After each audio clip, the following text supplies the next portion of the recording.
Hello and welcome to the Off-Grid Semanopus dev stream. My name's Rich. I'm the developer behind a game called Off-Grid. It's a hacking game. If you haven't heard of us before and you've somehow come across this because your mate retweeted it or whatever else, you should check our hacking game out. We'll show you a little bit of it, I'm sure, as we get started. But basically the premise of this stream is that we play other people's hacking games, the sort of things that influence what we're making. We look at the authenticity behind stuff. We also look at whether something's representing hacker culture well or not. We've played Quadrilateral Cowboy and Hacknet, and at the minute we're playing through Nite Team 4. Tonight I've got with me my friend Pathfinder. He's a security researcher and general internet miscreant who provides the knowledgeable side of the stream, helping me get the facts right and dig deeper into all things hacker culture. How are you, Path? Are you there?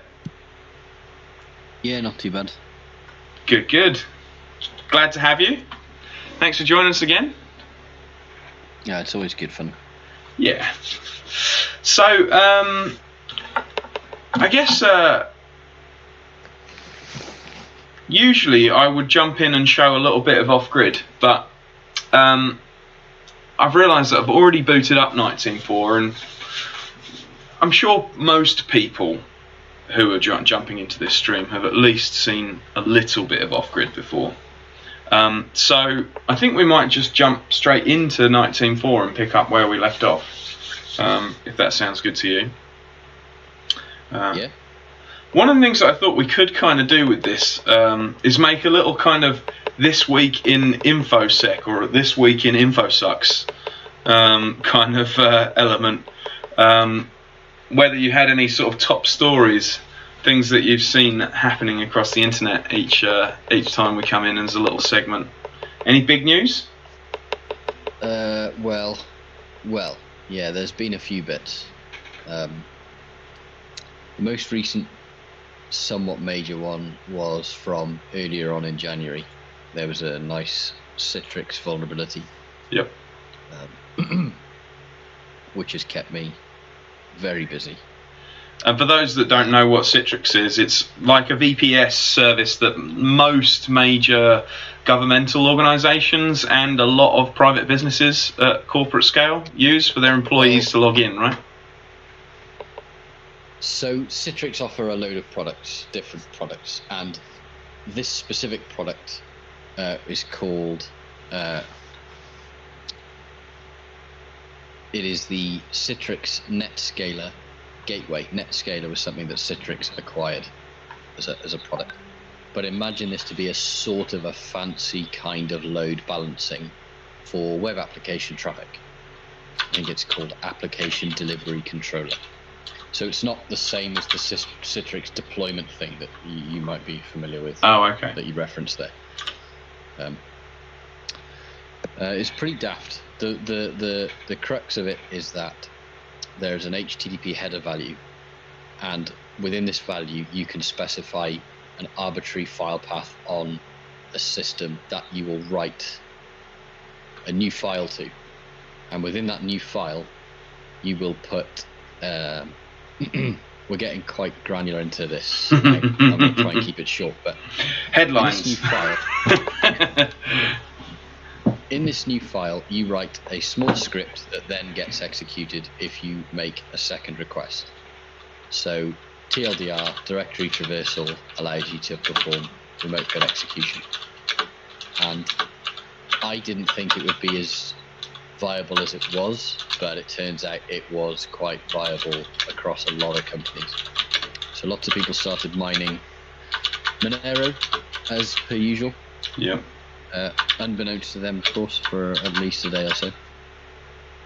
The thing that I'm waiting for, though, is for the world to explode about WebLogic, because there were a few new CVEs that got disclosed for that a week or so ago, and nothing's really happened yet, but that will be a big problem. So yeah. So you're just waiting. If you've heard of WebLogic, try to distance yourself from it. Don't use it. It's any big Java stack that has had deserialization problems before will continue to have deserialization problems going forward. Right. And that's what we're dealing with now. It's just it's a bypass of a previous mitigation. That's what it's going to be. Because they add filters rather than fixing the problem. Get around the filter and you've got a new vul. So, what else? OpenBSD bug. Yeah. Was quite fun in SMTP daemon. It was like a real 90s type basic bug where you would put in a mail to header field, right, your OS command after a tiny amount of escaping. Really? And it would just execute. Yeah, that's that is nice. That does seem a little old school. How come that one slipped through the net then? Well, I mean, again, we last year we had a ping of death for Mac OS X. Like, all of the old things are new again. That's how it works. Yeah. So, there's no rest. Cool. But the WebLogic one will be a really big problem if it takes off. Yeah. Because the last 5 of those, I mean, one of the big popular ones came from 3 years ago now, and it's still one of the most prevalent attacks that I see every day. There are thousands of things trying to hit this vulnerability from 3 years ago. If this is as viable as that was, it for a very long time. Then you're going to have a few years of trouble with it. Yeah. Interesting. Cool.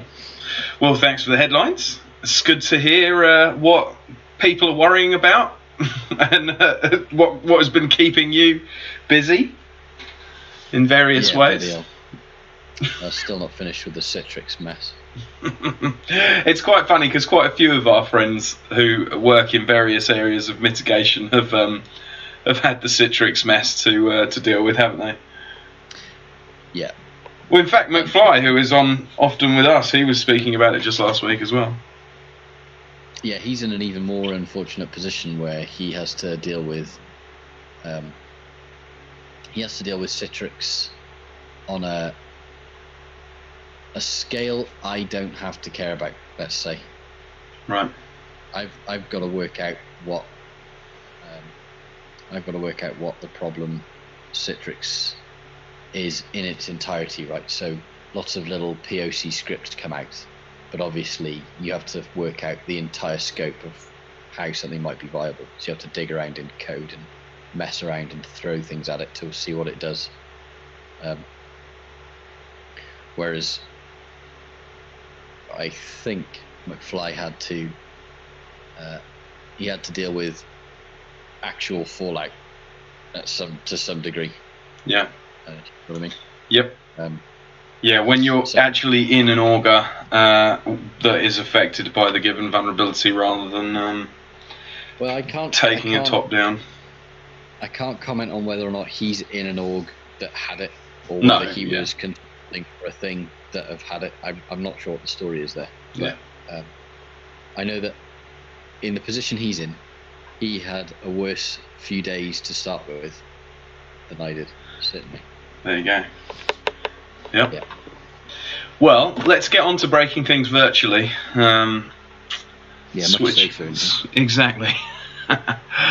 So, I think I've just got to switch a couple of little doodahs around. That should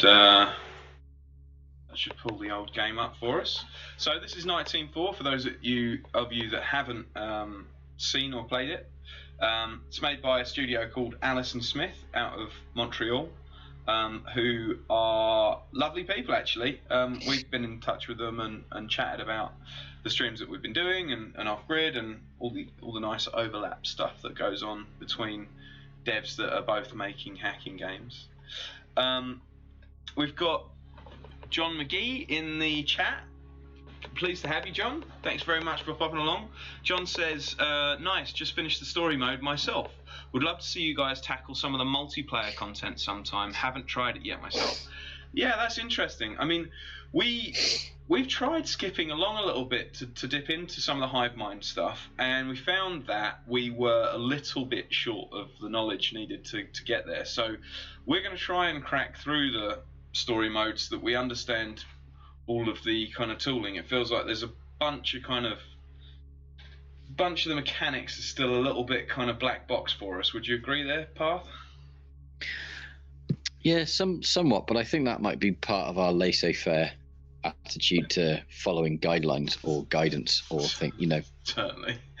Yeah, no, I was... That's part of it. It's not just that we haven't gotten very far, it's that we haven't listened while we got there. Yeah, we just sort of go in the true spirit. We just go, oh, well, click that, see what that does. Prod on that. At some point, break, and then we win. But yeah, I actually haven't looked very much at the multiplayer stuff.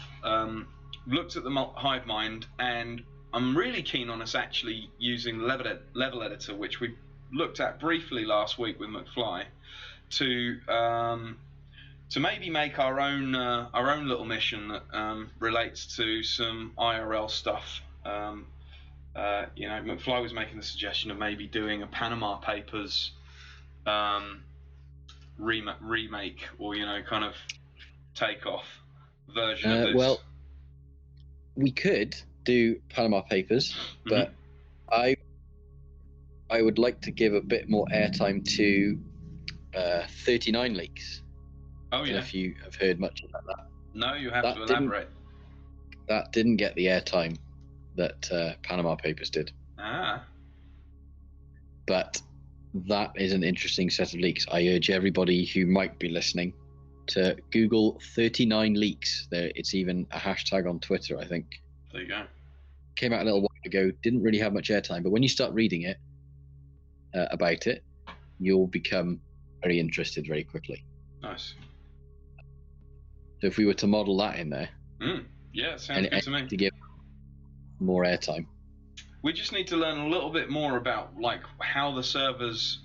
We need to get our mental map of how the servers and vulnerabilities and subdomains and subnet masks and how they've set that stuff up in the game, and what they've done in order to make things traversable and connect together. And then the level editor will make a little bit more sense. Path, did I show you any of it? Have we looked at it together yet? No.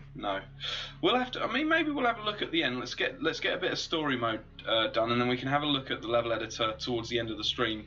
Just see whether we're starting to piece things together. Maybe that makes the most sense. Is just have a look at the level editor stuff. Every time for 5 or 10 minutes, just to see whether we work anything new out each time. Yeah, that might be an idea. Sounds good. John McGee says, outstanding. Look forward to seeing some of that kind of thing from you guys. Perfect. Well, good. We will endeavour to get there. Let's work out where we're at with this story mode and the missions. So we are 29% of the way in. Looks like we've still got Operation Dark Sentinel in progress. So, John, I don't know whether this will be too early in the game for your memory if you recently completed it. But about a third of the way in, I suppose we are.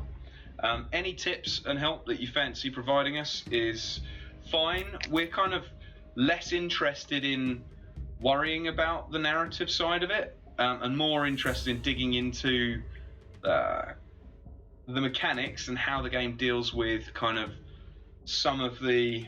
I don't like using the word realism, but I think authenticity is important in these things. Would you agree, Path? Yes. I mean, not because authenticity for itself is a big deal. Like, the game just has to be fun for it to be a good game. Yeah. But it's disappointing if you have, the large majority of games out there that are not doing that when they could. You see what I mean? Yep. Yeah. I mean, and this game hits the mark pretty consistently with this stuff. So, it's yeah, just they have nice that. I mean, can't speak to the authenticity of the behind the scenes of intelligence agencies, but I think it'll be the same, where every day there's the opportunity to drone strike rival friendly intelligence agencies. I'm sure that happens a lot. Yeah. Right, so we're still tracking down Nite Team 4's assets that have been leaked, right? That's the major kind of story thread. That it's a kind of shadow brokers style setup, isn't it? Yes. So I guess we'll select the mission. Last week, McFly and I, we tracked down the IT admin that had kind of been naughty. Carl Hoffman infiltrated multiple systems, specializing in ERP systems, which was some kind of HR software, wasn't it? With interior access, right. He compromised each of the companies that he went to. This is not a one-off job, but a systemic, sophisticated operation. Who's behind this network of compromised assets? The botnet? Is it state-sponsored? Is it terrorist? Is it organized crime? Most importantly, what do they do with all these compromised companies? If we can answer these questions, hopefully we'll have a better understanding of the whole situation. Let me fill in some gaps. Comprehensive background check of the consulting place that Hoffman worked for. They're IT consulting in 21 countries around the world, plus money transactions link HSC to various countries well known for money laundering. Whoa, here we go. Ties to organised crime in all kinds of places: Tajikistan, Mozambique, Afghanistan. We managed to find their recruitment process on back channels. It's quite cryptic. It looks like a maze of hacking and skill assessments. Here we go, classic. We assume those managed to get to the end of the labyrinth are onboarded. It's time for you to go undercover. Your mission objectives: open up the Turbine C2 card for the Onion site, proceed through HSC, complete the final stage to infiltrate their organization. So this is fun, and it's kind of nice to see, and maybe something that we've missed a trick on with Off-Grid, because there isn't any such kind of hacker hazing in Off-Grid. But in hacker games, you regularly see this kind of set of obscure, opaque CTF-like servers set up to test how elite you are. And then once you crack them, you get some dark kind of darknet, but perfectly polite and friendly hacker go, "Well done, old chap, you've joined the club." And it's kind of a funny cliche, but it's kind of nice in its own way that this has reared its head already, you know? Even in this game that's taking itself more seriously than your more traditional hacker games. Yeah, this is where there's a bit of a departure from the realism, because if you do pop someone's server, then expect them to try and pop you back. Well, I mean that happened in Hacknet. I don't know whether was I playing Hacknet with you when that happened? Do you remember? Think so. No. There were maybe it was with March, but we were playing Hacknet, and there's this sequence where you go through this set of tests and you find this person, and they hack you back, and they remove some of your system files, including your GUI. And you have to restore it. Yeah, and you have to restore the system or something. Yep. Yeah, I remember it now. Yeah. So there's a bit of that, and that we haven't seen. I'm sure there'll be a bit of that here as well, most likely. But the more important thing, well, what we did is actually, and we RMRF'd the other hacker as quickly as we could to see how badly it could go, if I remember rightly. Yeah. Good stuff. Yeah, so that's nice. We've got a hacking game trope that's turned up, which is fun. I think games games are often such complex systems that tropes are quite important in them, in order for people to, and I mean, I'm not talking about tropes in the kind of sense of any kind of derogatory form, where video games quite rightly are often criticised for not representing women in a kind of egalitarian manner. But I mean tropes in terms of storytelling tropes, like the film and TV tropes wiki, or what's that one called? The TV tropes wiki that everyone references. I couldn't tell you. Okay, Lowry would be able to tell us. He references it all the time. But yeah, it's not Snopes or Digital Spy or something, is it? Might be Snopes. I don't know. Can't remember. But either way, this particular trope in hacking games seems like it's quite an important touchstone for most hacking games to go through. Off-Grid kind of doesn't do it because the hacker you meet is kind of desperate for anyone to help them out because they're in hiding. Yeah, it's a different setup, isn't it? Yeah, exactly. The protagonist is not coming at it with the confidence and the slight ego that you find around the place and things to match being able to do those activities. Exactly. But again, so the reason it maps well is because obviously you've got one group, their ego and their who's more leaked than the other versus another group. So what you can do in reality, which is something that did happen at one point. Well, no, it's happened a few times, but what you do is if someone's causing problems, someone might be of a mind to play with them, but then obviously leave enough information for it to appear like another group is also causing problems, and then they just battle it out between each other, thinking each other have attacked each other. Right. One attribution is a bitch, etc., etc. Yeah. So one example of this was, we can't call them the proper names, right? But let's call them Anarchy Group Asia was Group 1, and Anarchy Group Australasia was another group. Anarchy Group. And Anarchy Group Asia was getting a bit too big for their boots, and they were annoying Anarchy Group Australasia along with a lot of other people who were being annoyed. Right. Anarchy Group Asia suffered an attack that they then, for various reasons, were fairly convinced it was Anarchy Group Australia's fault. Right.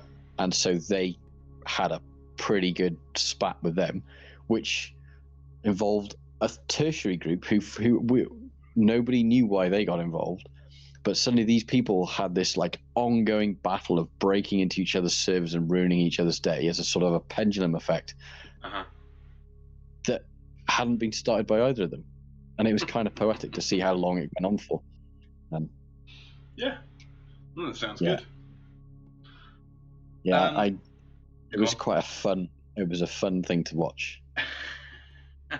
To observe from the sidelines. Yeah, especially if you're the one who's flicked the pendulum.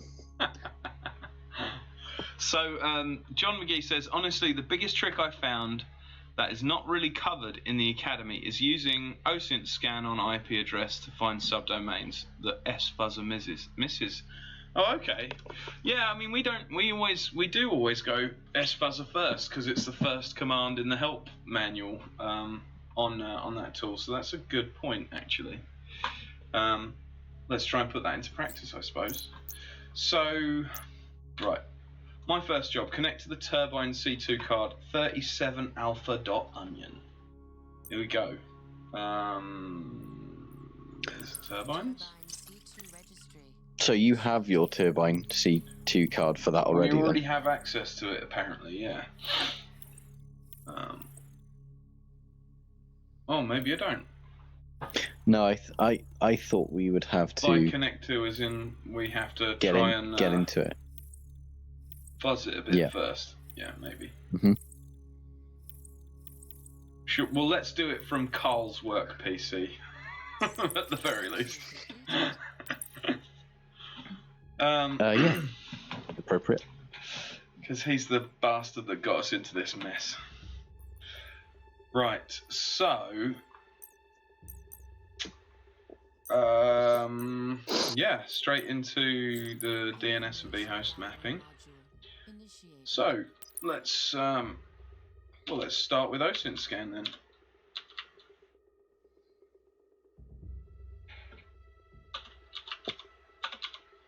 Oh, John McGee says I have it filtered out. So, well, let's just see whether we can get any scan. I assume you can't just connect to 37alpha.onion, but for the sake of interest, we should try.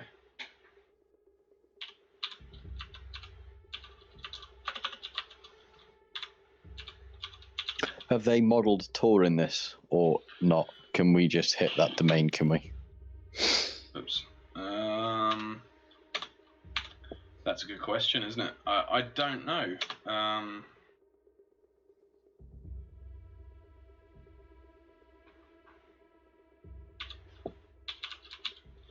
mean, like, you surely can't search Google for a .onion site. Well, I mean... You can search for references to it. Yeah, people have... There are ways to... Like, there are a lot of bridging sites now where you can hit an onion over ClearNet, things like onion.2 and Tor2Web, things like that. So maybe you might get lucky, but very unlikely. Yeah, well, that's nothing. Let's go and check that I haven't got it filtered out. Search by name, search by address. I don't have it filtered out, do I? You have it filtered out. It's under Rogue or Hivemind.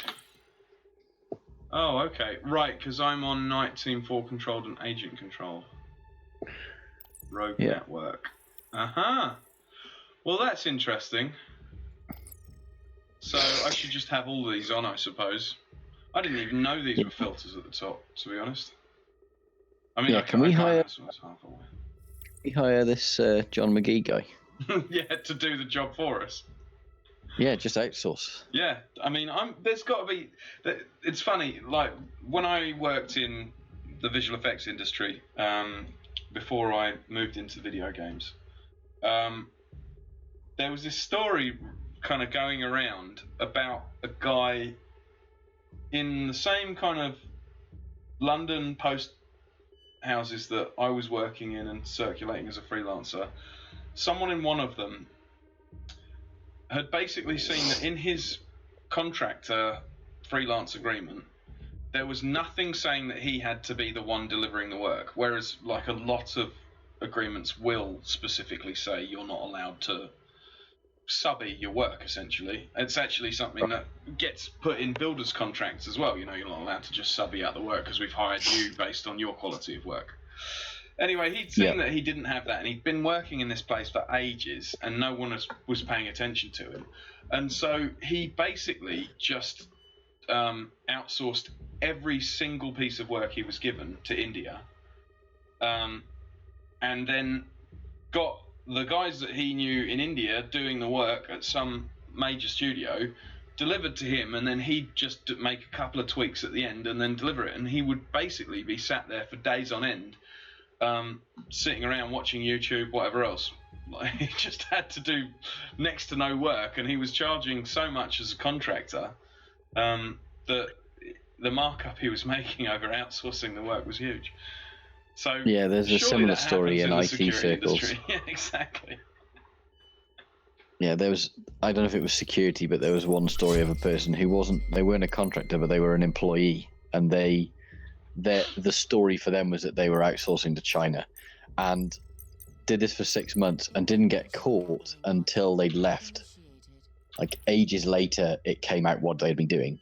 And there was this supposed statement from the company saying that based on retrospective review of something, they had expressly called out that most of the time he was sharing cat pictures around. So people don't... I'm not going to put too much weight on whether that story's true, but there's a story about that's a trope for the industry, if you like. Yeah. Maybe it never happened. I'm sure people have done that. I'm sure. But yeah, okay. But maybe each time that someone said someone was doing it, it was an urban legend based on some other story, I guess is what I'm saying. Right. Well, I've known people at work who've been bored and they've had an idea for a project and they've been lazy, just like their own boredom project, and they've used something like Fiverr to outsource their board. Like, instead of spending an hour doing whatever it was, they've spent 5 minutes setting up a Fiverr thing, and they've got them to do the thing that they wanted to be doing out of boredom themselves. Like, it's crazy. I know one person who got a person to read out a load of phrases to make their own personal soundboard. Yeah. That they did on Fiverr. They're like stuff like that. You outsource your own boredom. Yeah. That's the stage we're at globally. Well, John says works great till you deliver something broken and ask to fix it. Which, yeah, I guess that's probably about right too. But if they don't have a maintenance contract, then they don't need to. Service and maintenance contract out. Like, if they were contracted to build the thing, but there's no ongoing service contract, they don't need to worry about it. Well, the person who did it. Sad but true. People will get out of it that way. They just go, well, I built the house, but you didn't write in that there was no guarantee or warranty on my code, if you like. Right. that kind of stuff. Yeah. So John says, is this he's got a typo. So it says, is this an HSC job board mission? Yeah, HSC I think is that's meant to be the elite hacker test that we're doing, right? Or the group that we're meant to be. Well, we have to get in there. Essentially, we have to pivot to getting into that place. I mean, if we're already on, if we're already on the Alpha Onion Doodah, we've got to. What have we got to do? We've got to do the old WMI scan. Is that right? At this point? Maybe. Information gathering module initiated. What does this do for us?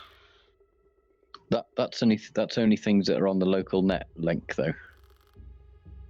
Employee directory path. Oh no, path is the header. Employee directory level 1, level 2, level 3, level 4, level 5. So there's some stuff. Well, definitely we want to look at employee directory. Yeah. So yeah, dig that.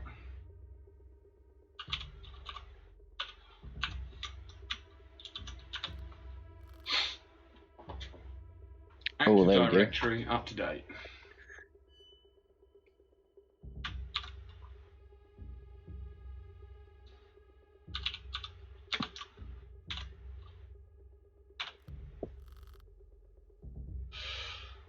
Simple ERP.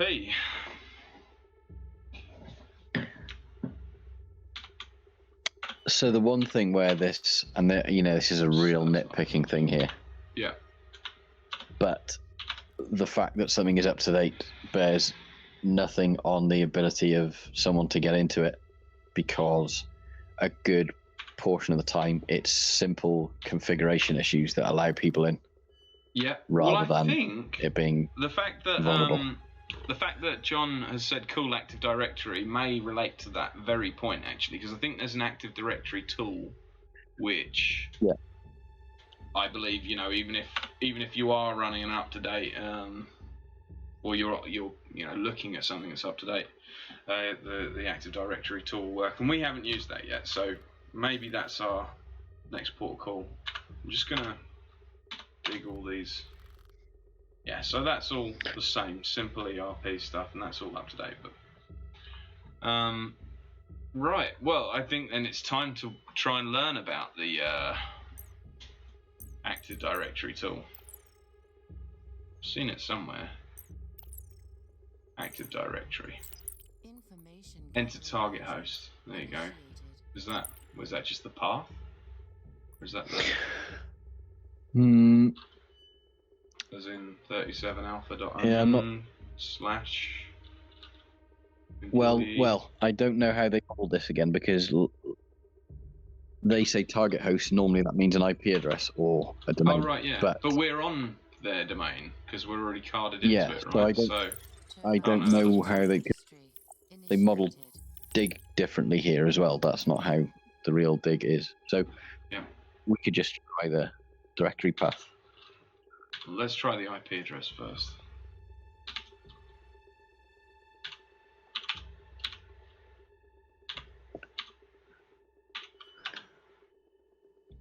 No file system found. Okay. So, what we're gonna try the path you got from NetScan. Yeah.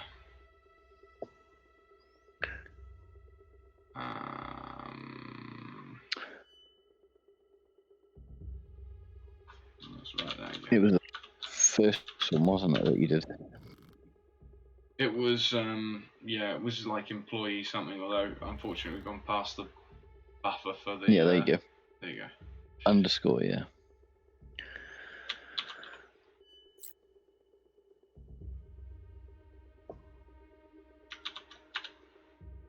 Okay, maybe you don't need to put the website Yeah. in.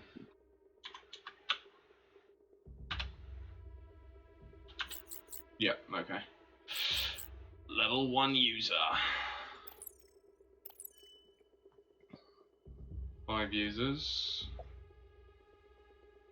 So, I mean, this Active Directory tool then, like, it just opens up anything that's Active Directory? What's the... So, in this situation, what WMI scan is supposed to do, IRL, is that it will find things that are available. If you're using the right command, it will find things that are shared assets. So really, this would be something that's sitting on a different host, not where you are. It would be somewhere else. So you're hitting some Active Directory instance on a different host. So when it says target host there, you're giving it the local link address, almost, if you like, as it's mapped within the host that you're sitting on. So we've jumped somewhere else to get this stuff. But that's why it kind of is a bit weird, because it's mixing things in a way that don't really work. The way they're suggested here don't match how you would do the same thing in reality. You wouldn't put, the Active Directory would be, although you could find it through WMI, and you might be able to hit it in that way. Normally, you're finding it through means that are giving you an IP of where that Active Directory server would sit. You wouldn't be able to necessarily hit it this way, but semantics, really. And also, again, we've kind of determined that they don't want to make it so realistic as to be able to just train people to go and do this stuff. So it might be part of that. So we found something in here called, a user ID called book1 and a password called codex gig, or named codex gigas. So I guess we'll make a note of that.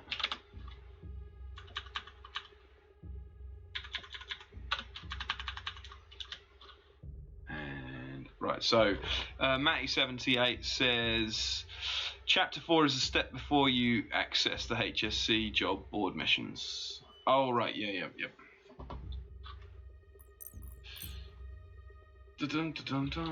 So, user ID, password.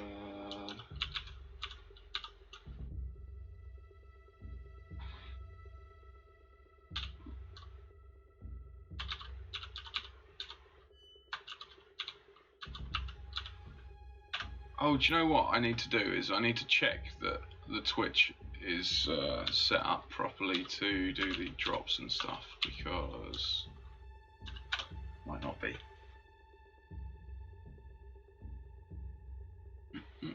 Oh no, it should be on Nite Team 4. Do I have to enable drops somehow? I've got no idea.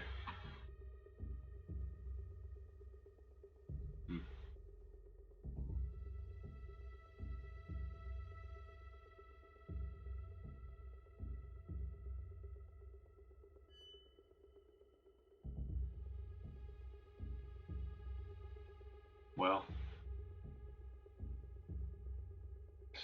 So,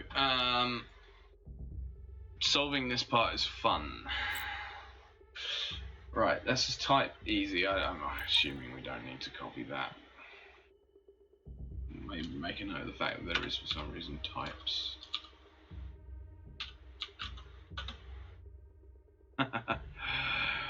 Matty78 and John are sort of chatting about how much they enjoy playing this through, but they don't want to spoil it. Well, as soon as we get completely stuck, which isn't going to be particularly long based on our previous history, you feel free to spoil it. Hey, can't have blatant spoilers though, surely. No, I just mean there'll come a time when. Okay, right. I mean, this is gonna be like slightly riddly, isn't it? The user IDs are book 1, book 2. Book 2 is type medium. Book 1 was type easy. What's level 3? Book 3 is type hard. Book 4 is nightmare. Book 5 is different. User ID J Milton. Okay. Oh, where's that? Not each, it's easy. So, I wonder whether there's some kind of riddle or pattern to that then.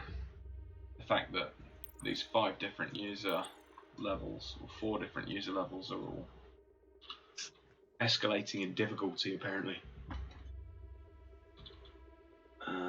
User ID.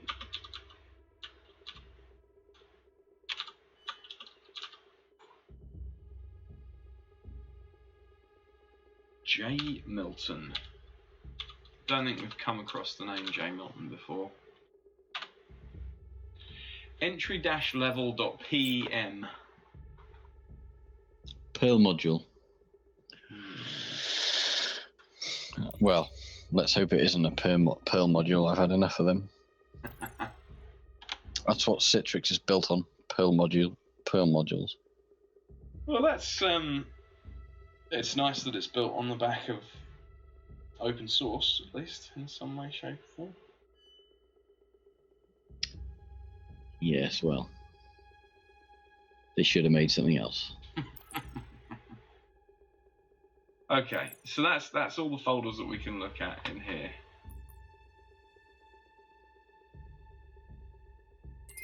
I'm not sure what we added to case file there. Oh, pardon me, sorry. Didn't mean to yawn. Was this all there is in the Active Directory place? Yeah, this is it. This is everything. Okay. This is the root folder, and we can look in these folders, but we can't go any further. The rest of them are locked. Okay. Active Directory info relates to the NetScanner of results. Yeah, of course. Yep, don't forget about your file browser tool. That makes sense. Okay. Yep. No, that's a very good point. So, grab the file browser. I'll move the notes pad out of the way.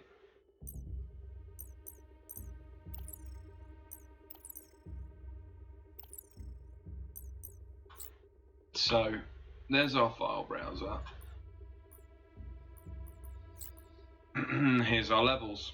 Yep, that makes sense, doesn't it? Yeah, we'll jump to... So, level 1 user, book 1, codex gigas. So, we want to use a file browser to search that path. Where is the file browser? Oh, I'll just move some stuff around, I guess. Drop that in there.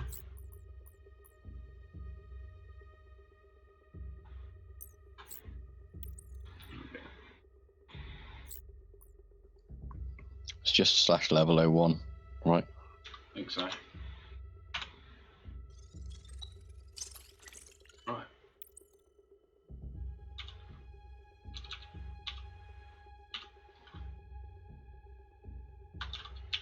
Any idea what Codex Gigas might reference?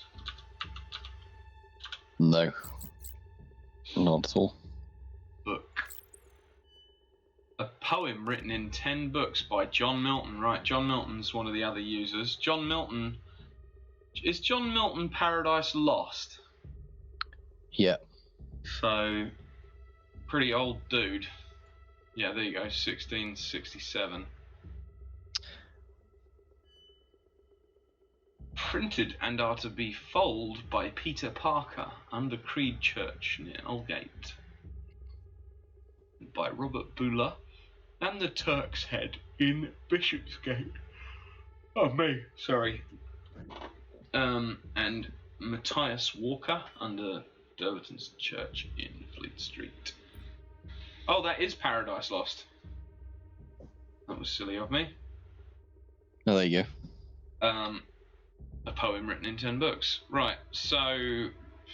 Well, I don't think we need to add that to the case file. That's ISO. There we go. Interesting. What is the ISO? It's called ISO 646.csv. Oh, it's not an ISO.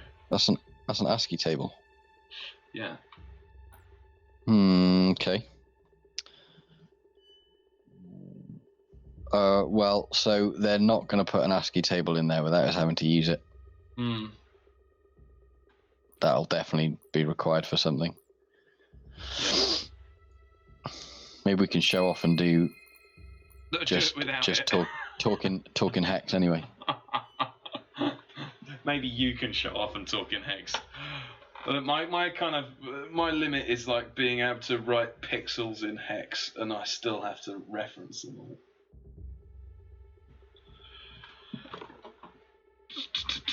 Right, okay. Level 2 access key. Oh, interesting. Level 2 password. Source Human Solutions Consulting. Well, this looks like angels falling from heaven, which is definitely a Paradise Lost thing. There's counts down here. Do you think these might be?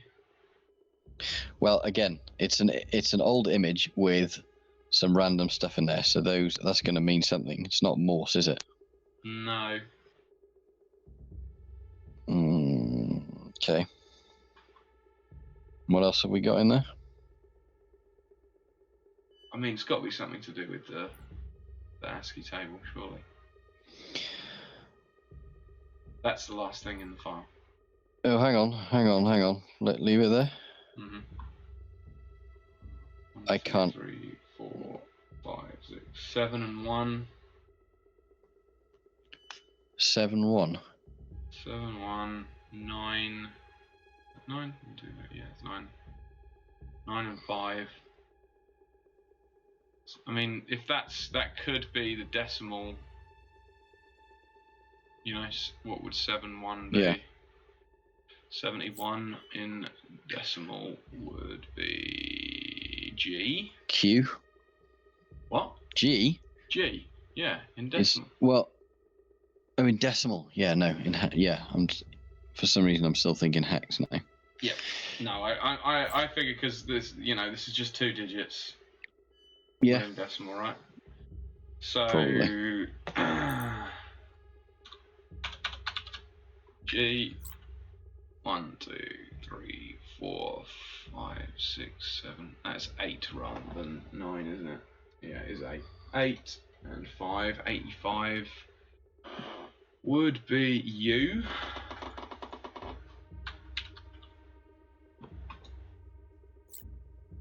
One, 2, 3, 4, 5, 6, 7. Another 8 and 3, 83 is S. Well, it's not random yet, you know. Got consonants and vowels between Gustav. them.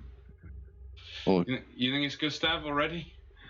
Well, let's see. It's the last one V. 1, 2, 3, 4, 5, 60. 1, 2, 3. Well, the next letter is T, isn't it? 69. 69. Gustav with an E on the end? Is that? I don't know, but that next letter is a T. Well, the last one is an E. I was just checking to see whether. Right, Gust. 1, 2, 3, 4, 5, 6. 1, 2, 3, 4, 5. 65 again. Is that again? I can't remember. 65. No, 65 is A. Well, it might be Gustav with an E. 1, 2, 3, 4, 5. 1, 2, 3, 4, 5. 1, 2, 3, 4, 5, 6, 7, 8, 9, 10, 11. Yeah, it's a V, 12, isn't it? 13, 14. Oh, 8, not 14. That's going to be a V, isn't it? 86. Yeah. Well, 86. That's 6. Oh, it's 6. Yeah, it is. Yeah. So you were right. Gustav. Oh. Magic. Right. So that's that. Level 2 password. Oh, right, that's the level 2 password. Right. So, and the level 2 is book 1, but level 1 was book 1. Level 2 user ID is... Well, do we have level 2 user ID already? Book 2. Right, book 1. Oh, let's see. Let's see if the user ID is book 2, I suppose.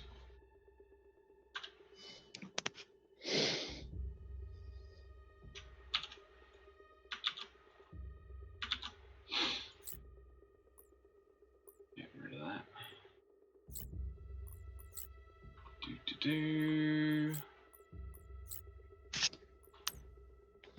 There's my file browser. There.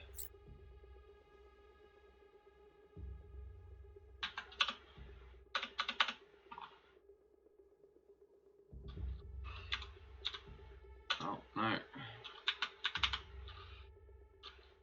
What was it?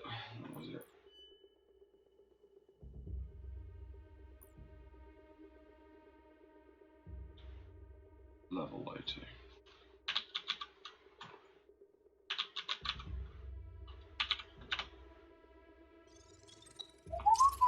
Right, book 1 is code Gigas, so let's assume this is book 2, Codex Gigas. Gustav. Oh, I didn't check whether they were upper or lowercase. Assume they were all uppercase. I think they were all uppercase. Yeah.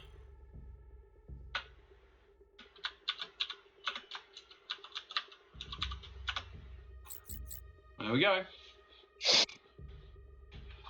Okay. George Scoville. Ah, right, interesting. Nothing particularly numeric about that painting, is there? Well, maybe the number of buttons on his shirt.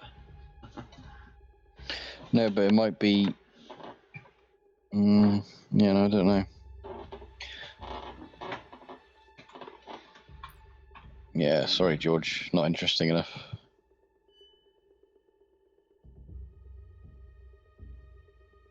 I don't think it's hex on it. Well, I mean, it would be a bit. We've got loads of stuff in here, though, haven't we? Yeah, there's loads of files to go through. Level 3 access key. Oh, here we go. Well, that's a little... Yep, well, black and white image with some weird stuff in the corner. It's probably right, isn't it? 2-1, yeah. I mean, is George... surely not. Okay.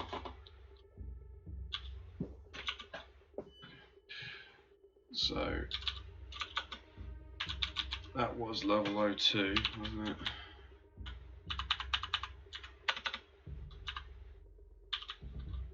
And the user ID was book 2. So we're probably on to level 03. Well, it says level 3 password, doesn't it? So level 03, book 3.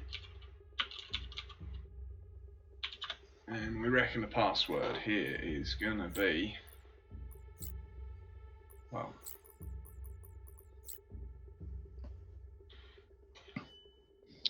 Hang on. That was level. That was the other level. That ASCII table, wasn't it? there's the first level. Yeah, I don't think we need that for this. No. Well, we might do. I mean, don't close it. But You want there's to keep like we looking haven't at gone the other through. files. Yeah. Yeah. Makes sense. Oh, here we go. Right. Oh, I didn't really want to. What does that say? Bael? Bael? Baal. Yeah, it's a demon. Right. Well, each of these maybe are each of the demons. These are all going to be different demons, clearly. Sagare.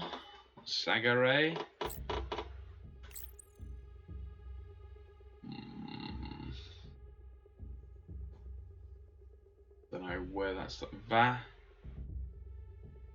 Vasago. Okay.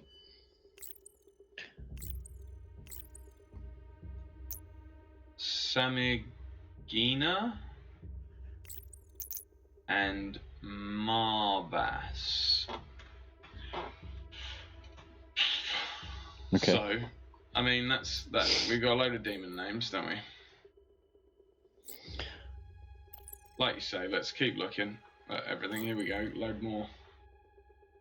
Right. So there's going to be a bit of each of these that correspond to the password. Yeah. So in this, maybe what, 2 in the first level, like the second JPEG in the first letter, the 8th JPEG in the third letter, the third JPEG in the fourth letter. You think?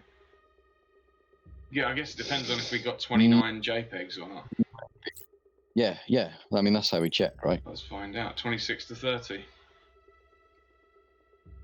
It would seem so, wouldn't it? So, first looks one. like it. 2-1.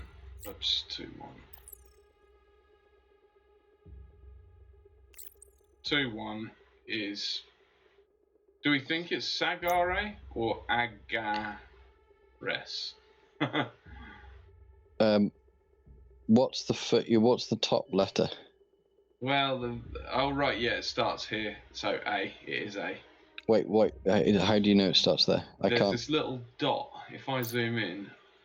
Oh, is there? Yeah, I'm on a phone watching this from a. There's a dot up the top here and an arrow of direction where to. Okay. So that must be where you start. So A. So okay. What was it? JPEG 2, letter 1, which is A.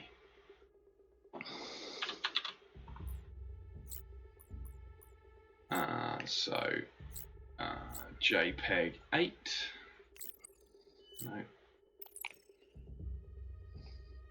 And letter 3. 1, 2, 3. R.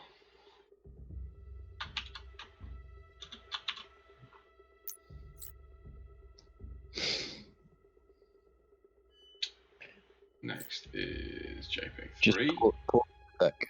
Like, what's that? Let me just pause it on that image again. This one. How many letters there are, yeah.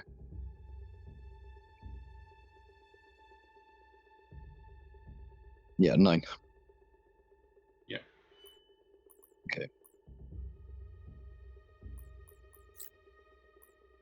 Let's just move this over.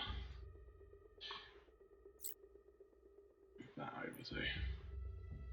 There we go. That's a little better. Right, so what, we're on 3 next, aren't we?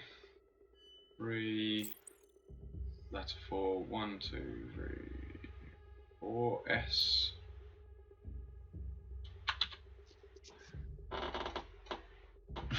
John says, well done, it took me a full hour to notice that helpful little arrow. Yeah, well, it's easy to miss in red like that.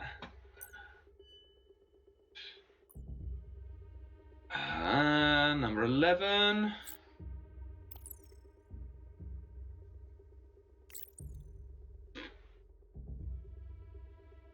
one on number 11, which is G.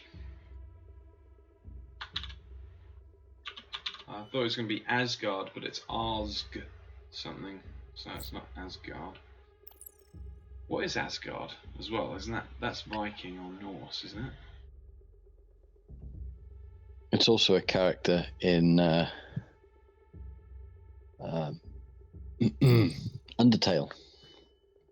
Oh yeah. It's one of the bosses in Undertale. I mean, it sounds very, very Norse, but I couldn't comment to that. I shouldn't be able to comment to Undertale either. I've never played it. How do you know the bosses then? Let's Plays? I have this. You've watched it? So yeah, I've watched bits of things. You know how in IT Crowd, how there's that episode where Moss can talk to football fans about football whilst never actually knowing anything. I haven't seen that episode, but it sounds good. Yeah, he can fake it with football people about knowing about football. Yeah. So I found mechanisms to do that with gamers. So you ingratiate yourself, and then they tell you all the secrets. The secrets about the games, or the other secrets? Oh, no, the other secrets. Oh, that's good. But yeah, you need to have to know about games. So Undertale is one that I know about. There you go.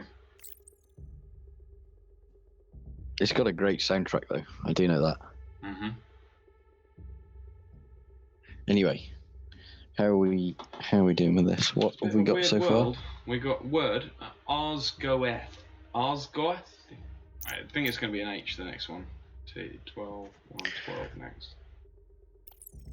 That sounds Germanic now. Asgirth it would be. What we got? 12, 5. 1, 2, 3, 4, 5. No. Arsgoeti. Might have done this totally wrong. Isn't coming across as being a real word yet. 29. Last one. 29, 4. 1, 2, 3, 4. A. Arsgoetia. Asgersha? I don't know. I don't know. That is not a demon I know. Luckily, on the internet, you don't need to know how to pronounce things. No. So, let's try this. We'll find out pretty quickly if we're right or not, right? I would have thought so.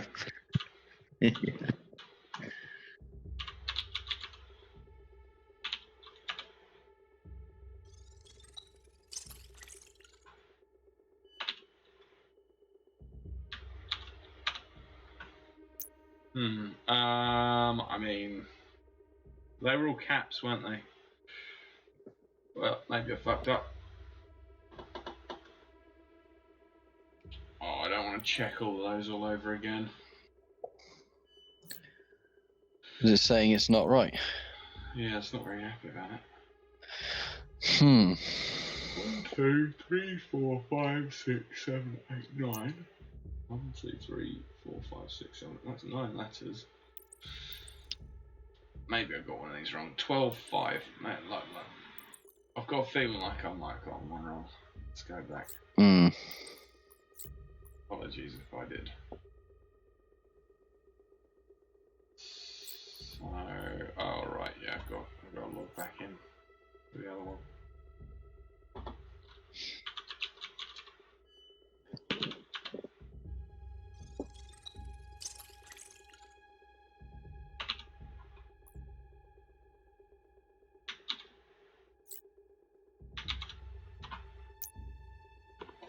Oh, what?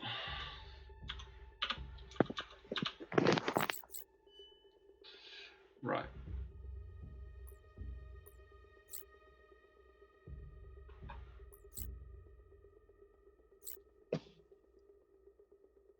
So I think I got the last one wrong. 12.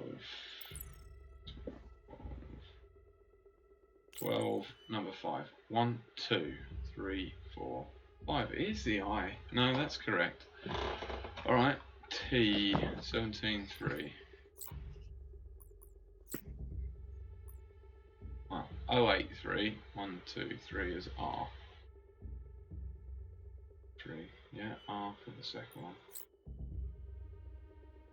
Ars Goetia should be correct. Huh, interesting. Or did I just get the path wrong? No, I didn't get the path wrong because it let me in. 3. Yeah. Book 3. That would have been wrong here. I mean, maybe it isn't book 3.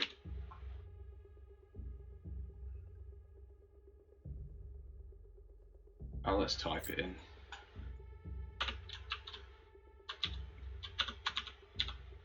Ars go where? Huh. I don't know. Maybe there was a space in there by mistake. Yeah, maybe. Thanks for confirming that, Matty. Or Mate. Right, what are we at? F. So this is what do you call it? Pig. Not a pig. Lamb. It's not a Caesar wheel. What is it? No, it could be a Caesar wheel. You got to work out what the spacings are between those letters. So F to P, is that the same distance as M to W? Yeah, let's see. Well, no, I need an alphabet. I don't want to write them all down. So it's 10. F to P is 10, is it? Yeah.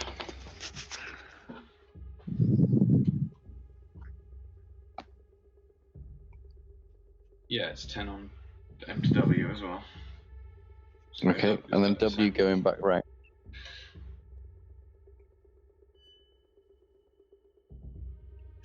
Yes, 10. W to G. Yeah, it is. All right, so that's a 10 space. Basically. That's what it looks like. So, Julius. Oh, there you go, Julius. Duh. All right. Yeah.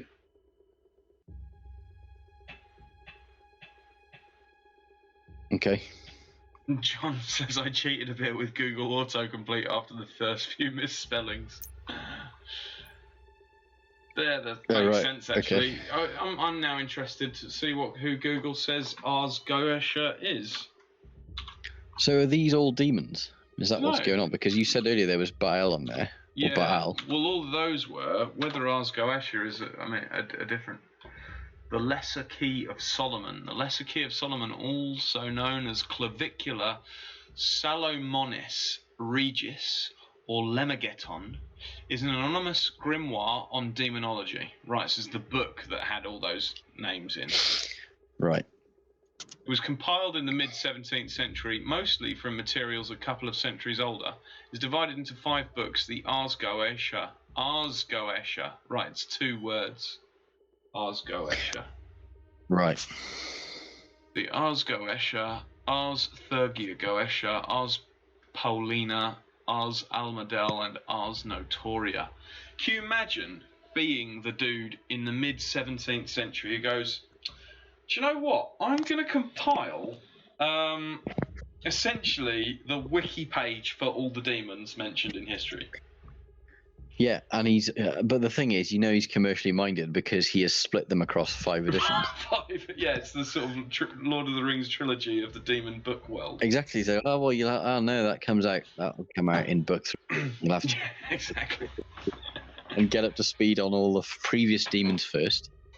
Yeah, well, if it's an anthology, he's only going to do 5 letters at a time, isn't he? If he's 5 books.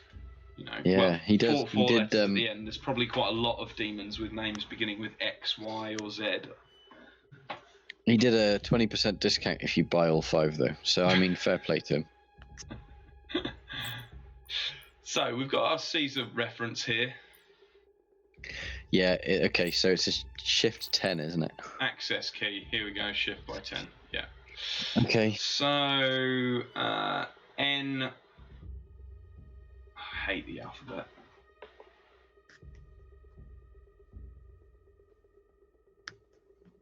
X. well, it's just as well you did it as well, because I had Y.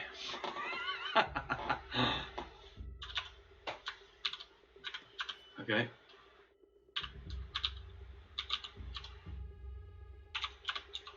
U.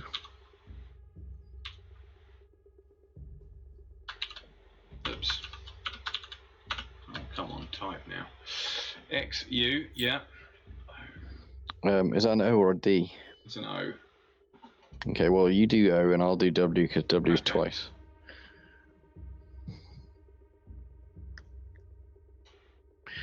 G is W. So we got two Gs. Y, I think it's Y. I have this real problem with the alphabet. It's a G at the end. Right, so.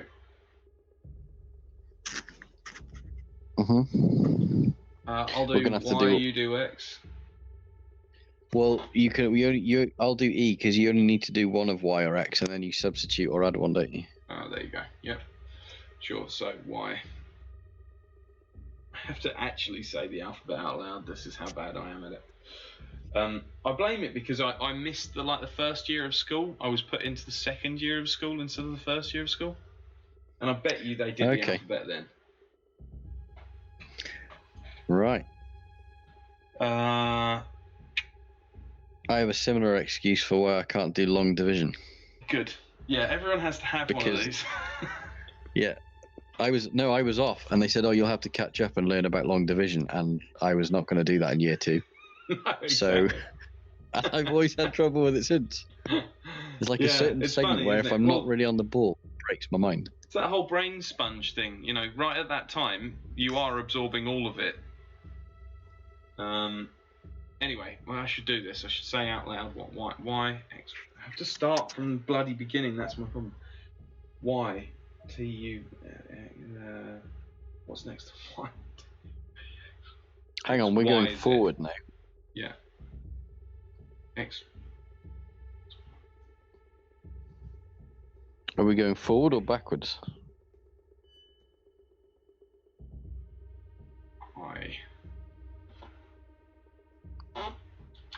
I, and then back one. Oh shit. U, I, and then back one is H. And then it's O for an E.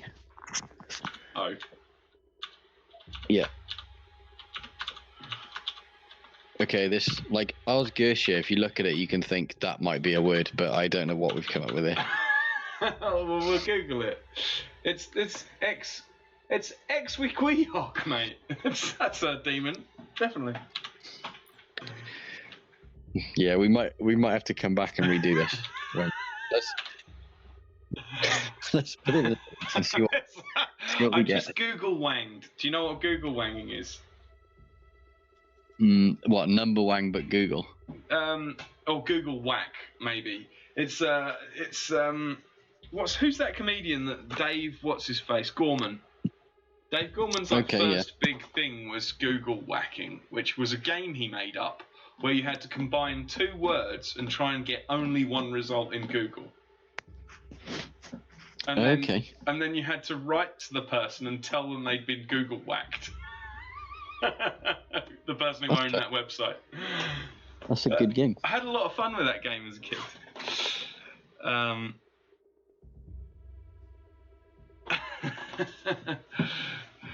John says, also known as source material for creepy biker tattoos. That's a good, I can imagine that Osgotia is the go-to for gothic tattoo central. Yeah, so Exwiquehawk is wrong. So it'd be nice if this was an interactive Caesar chart. So the thing is, I'm guessing we are supposed to be going for. We can actually use a Caesar chart. Like I'll just Google one. Yeah. Oh, it might be back 10. No, you said it was 10. Yeah, it's 10 forward. It is 10 forward. Well, to get P from F, you have to go forward. Yeah. But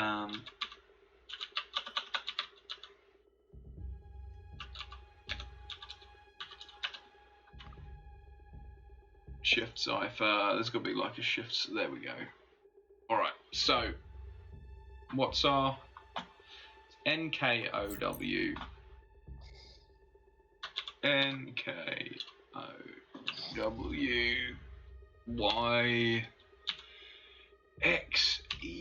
YXEW, and we know the shift of 10. 10.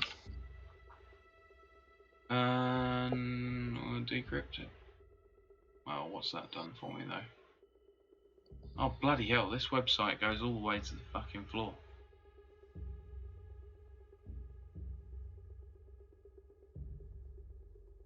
Oh. Oh, okay. Results. What? I've found like the world's worst cipher shifting website. I think I have to find it. Right.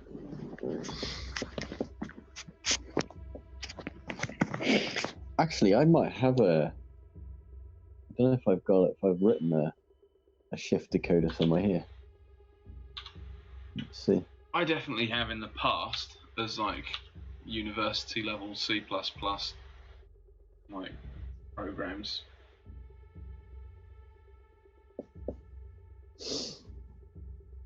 How to write an if while. Right. No, I don't have one. NKOWY NKOWY XEW.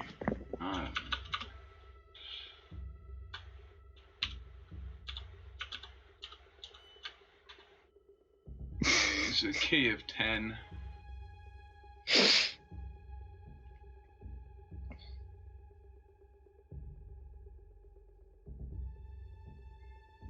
I get XUYGI hog. Did we put the? Did I put? I missed a. Wow, come on. NKOWYXEW. Okay, yeah. Somehow I managed to put an extra U in our password the first time round. So I don't know what the fuck I've done there. Right. Matty says flip it. I mean, we might still be wrong if Matty's saying flip it. But let's just try this reset. So we're on book 4. So we've got to jump back 10 then, have we? Oh, not book 4, level 4.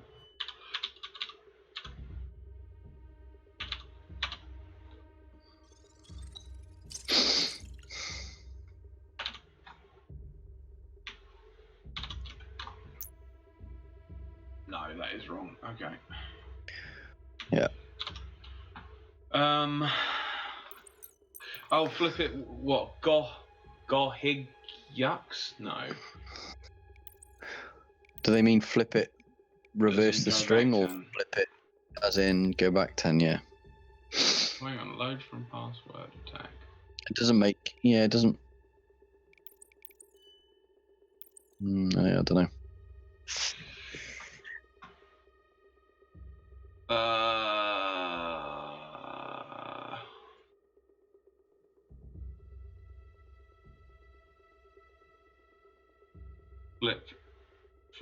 Flip the image.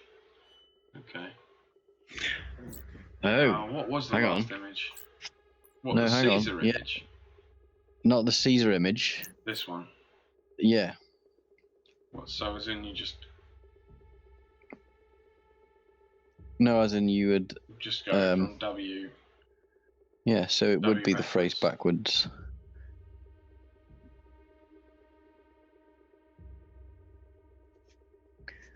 So I mean, again, that would be the just those letters backwards. Yeah.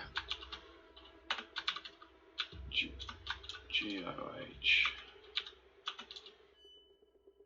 IG. I mean, I haven't tested whether it's case sensitive.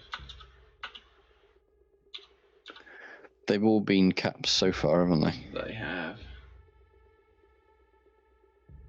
Cohig yucks. Yeah, that looks a bit more Latinous. Does it? Well, there's U and X on the end of it.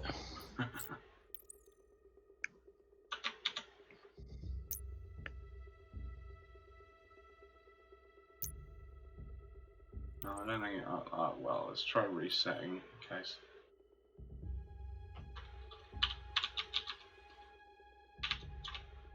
I think the theme tune to this sounds a little bit like Crocodile Dundee 2.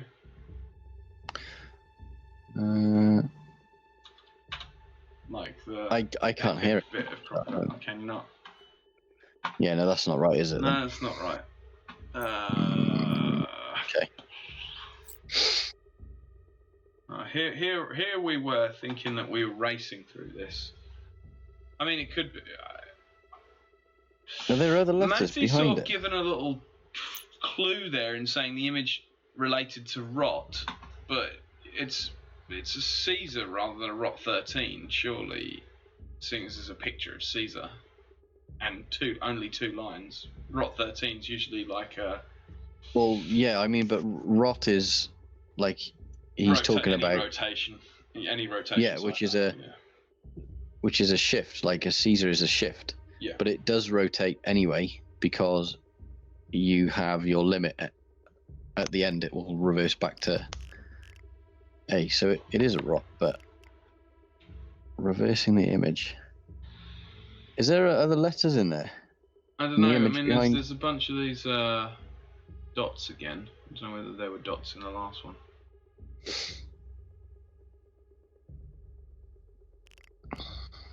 I don't think there are any. Okay. Right, well, if you...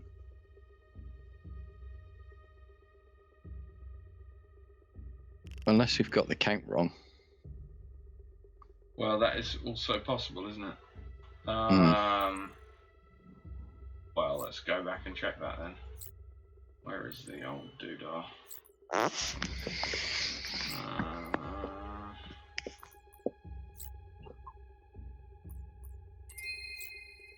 Oh, close all these bloody windows. There it is.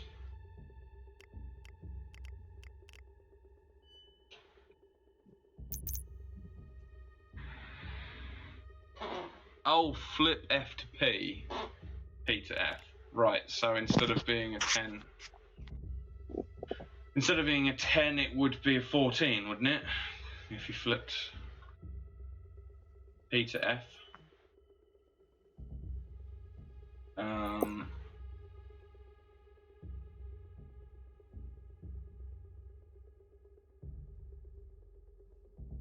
That gives us BYCKMLSK.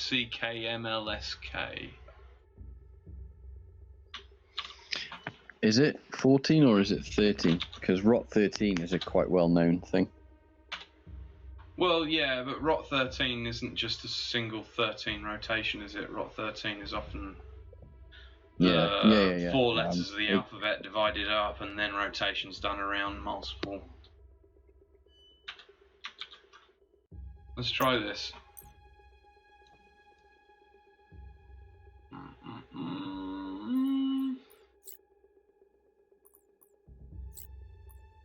I was just like, the reason I was saying it's 14 rather than 10 is because there's 24 letters in the alphabet. So if you took 10 off of 24, 26. Oh, really? Yeah, there are. So it's not 14. It'd be 16. That's another fucking childhood thing. The reason that I've done that is because, yeah, there you go, Daemonum. That's definitely correct. It's Daemonum.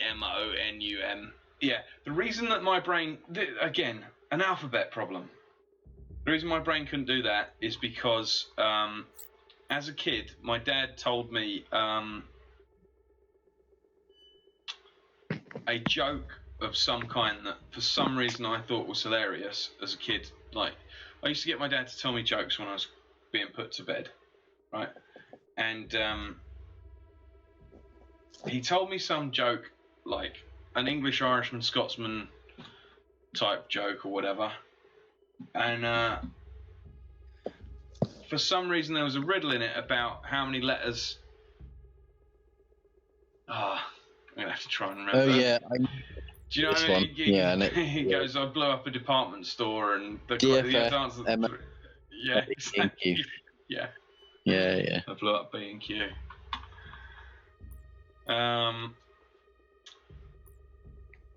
Anyway, so that's why I think there's 24 letters in the alphabet, is because of that fucking joke.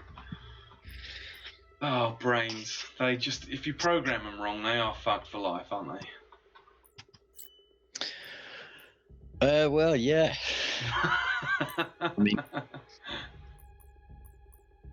if you put the wiring in, the wiring needs to change, right? Or that's what it is. Well, I've been told quite a lot of times that there's 26 letters in the alphabet, but it doesn't seem to have done me any help.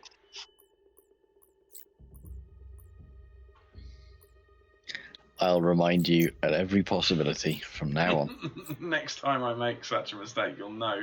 You go, oh, hang on, this is just Rich. I've seen this malfunction before. This definitely won't be used against you in the future. Yeah, it makes more sense, really. There we go. Level 5 access key. Securedbackup.io. Okay. So that's just a site we're going to hit, I'm guessing. Yeah, exactly. You'd hope it's something to go and prod, wouldn't you? Yeah. Network MTGL. Oops. Here we go. Nite Avalon. You might not be able to see this, so I'll make this bigger. This is our business is Nite Avalon, simnite.com, VPN Simnite, mail. The VPN has a backdoor that goes to sys/lab/clients, sys/lab/core, and sys/lab/suppliers. Okay. So we're going to work out whether securebackup.io or Nite Avalon is the. So for now, the things that we've had so far as our riddles have all been in a picture with the one thing in it, haven't they? They have. I'm guessing that the secure backup would be the one. Yeah. We haven't worked out whether this. Well, what is this picture? This is another Dante's Inferno kind of William Morris style picture, isn't it? You know. So hang on. Let's. So hang on. What? Once we've got so we imagine that we have to hit secure backup, but isn't this? What is the picture telling us? What is the other picture telling us? Because the other pictures that we've had in the previous levels just give a reference as to what we're supposed to be using as a pattern files, right? So what is the hint in that Sim Avalon place that is telling us about secure backup? I don't know.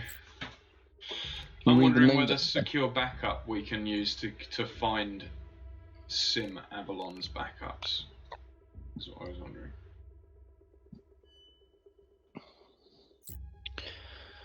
Of those three, what are they going to back? Probably mail.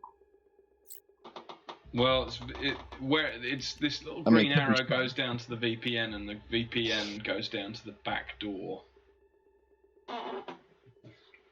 Yes, that would be our way in, possibly. Yeah. But how the information to touch the VPN? I don't know. We just need to hit secure backup, don't we? Yeah, probably. That sounds like a job for S fuzzer. Clean Windows. Information module initiated.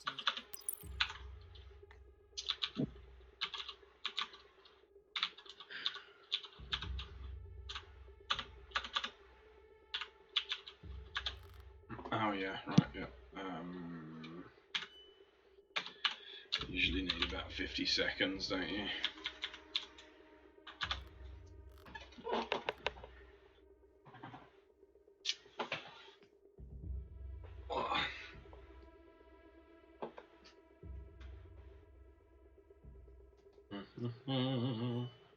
Got a friend, or I know a guy, who does these kind of ciphercrypt style puzzles for a group at DEF CON, like some Freemasons group that go to DEF CON. Okay. Yeah. Yeah, I don't. So there's the Freemasons. Well, I don't think about what they do, but in order to join them, you do have to. What do you call it? One of the caveats is that you have to essentially believe in God and state this as a fact. So either, oh really? for anybody who doesn't do this, Well, that's a bit either they easier have to lie their in way, the US. their way in, Yeah. or genuinely have some, leaning. Now, Well, go on.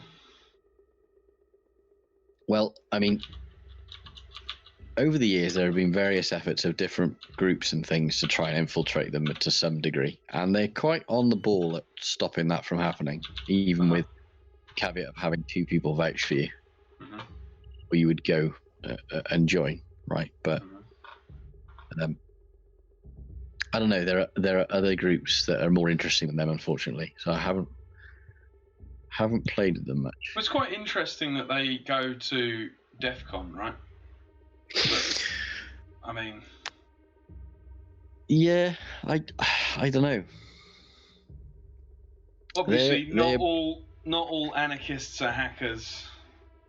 No, but so from the experience I've had secular of dealing with hackers, or not all hackers are secular.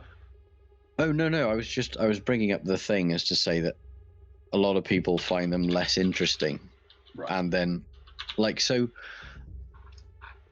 in experience, about 60 to 70% of people who I've met who've had any dealings with Freemasonry, and there are tons of them around. They don't have any more involvement in it than they would, it's almost like the WI right. market type thing, but for a different group of people. They just sort of have a name on a plaque or a thing and a ring, and that's about it, right? Yeah. So, I mean, it's an unusual overlap, sure. Always interested to get free data. We're not getting anything from securebackup.io. So let's try. Add 1,000 instead of 500. Oh, I suppose, yeah. Otherwise, we can try VPN, simnite.com on a few different things. And we can also do OSINT scan on it. No, I've already done that. What about SFuzzer then? Yeah, that didn't do very well either. See, from memory, if we do advanced hacking, the tutorial of advanced hacking was just add longer time or more results. Yeah, let's see what we get out of this.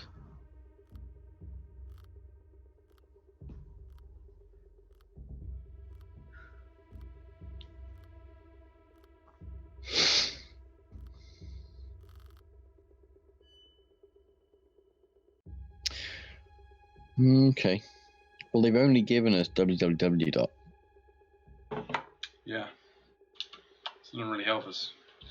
I'll try the SFuzzer again, but try SFuzzer with 90 seconds. Yeah, may as well. I mean, that's the most we've ever had to do on SFuzzer. It must be really secure. Yeah.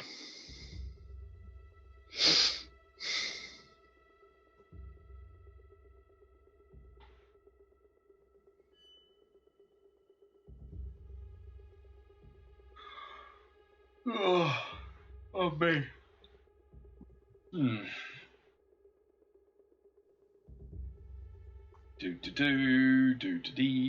Dum. Oh right, I should have written. I'll write down the fact that that's demonum Oh yeah. in case we need it later.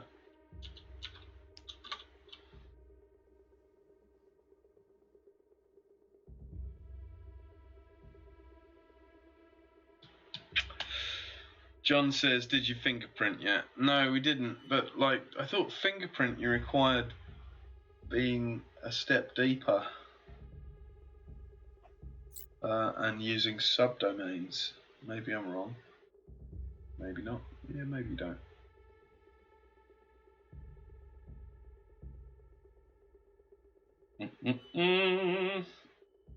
If we don't get anywhere with this, we'll just have to hit the Sim Avalon instead. Well, I'll try fingerprint on secure backup as well if you can. Just use the top level domain. Yeah, let's just see host fingerprint. Information gathering module initiated. Oh yeah, it is a top level domain that you fingerprint. Right, fingerprint. Well, yeah, it is. It'll be the full sub, won't it? Because it's a different host.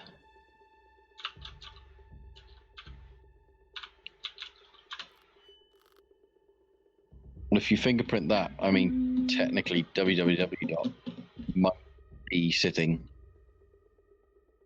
on a different. Well, it would be weird for that to happen, but no. That gave me nothing. Yeah, no. Just make sure that I don't need to have a full URL in there. I think we do need to be hitting the whatever VPN site. Yeah.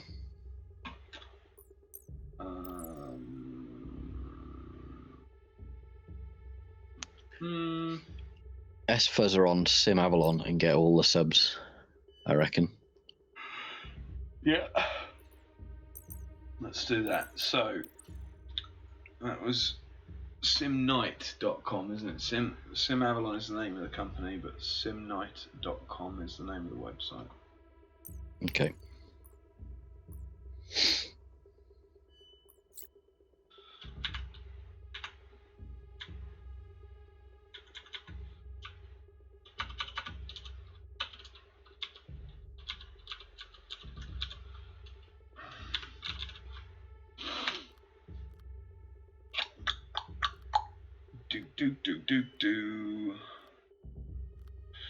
Just need a domain and www does count. Okay.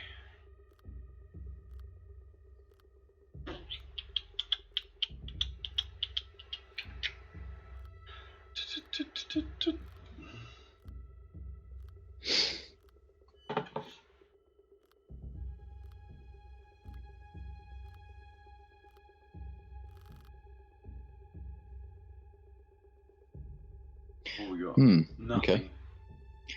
Well, we haven't fingerprinted that yet. No, we haven't, and we haven't fuzzed it either. Although I don't want to do 90 seconds again, I think we can just do... 30 is alright. Or 60, yeah. 50, yeah. Let's fuzzer simnite.com.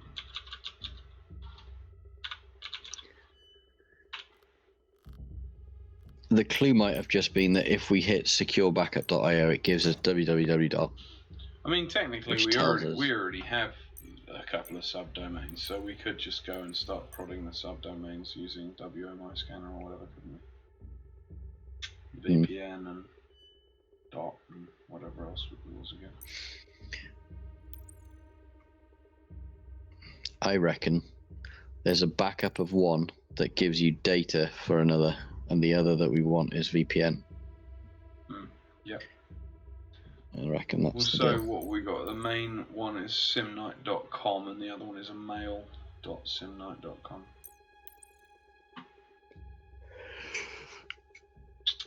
God, I'm going to have to unbandage my finger quite soon.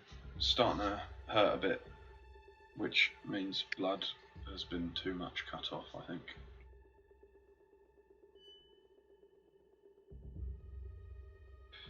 Was the end of your finger going blue? I can't see it. It's too much. You see that? Right. It's quite a lot of bandage.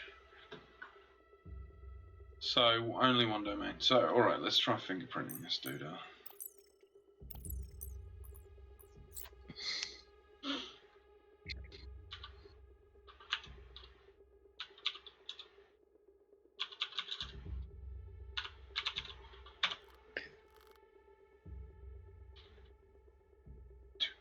I expect we will get mail and domain on fingerprint. Mail. No, got nothing. Try www. in there. Okay.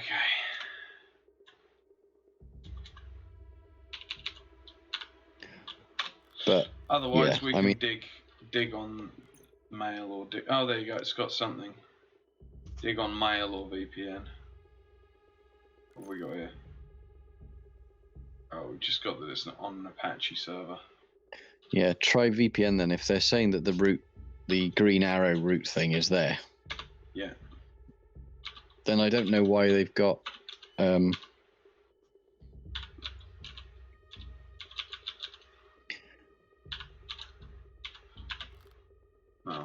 hang on. No, it's not dig. It's still fingerprint. Remember? Isn't dig a secondary command for fingerprint? Is that not how this works? No, they've used dig when they're really talking about jumping across local domain things, if you remember. Oh, okay. Yeah. That's in the Active Directory place. So what are we going to try instead? Fingerprint. Well, we're going to fingerprint VPN. VPN and then mail.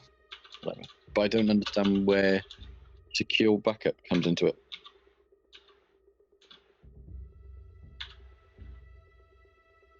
What was it called again? Nite.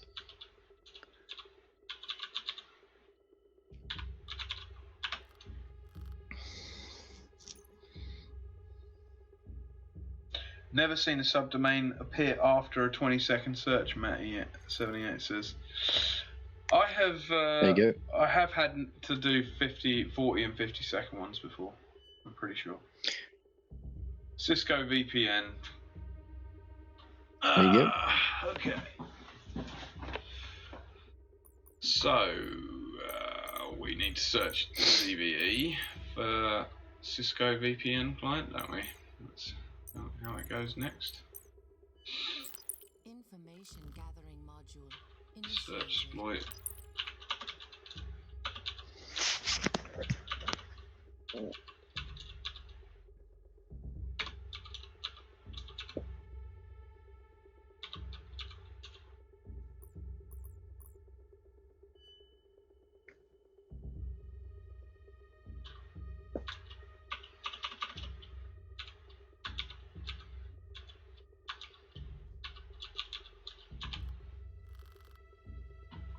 Okay.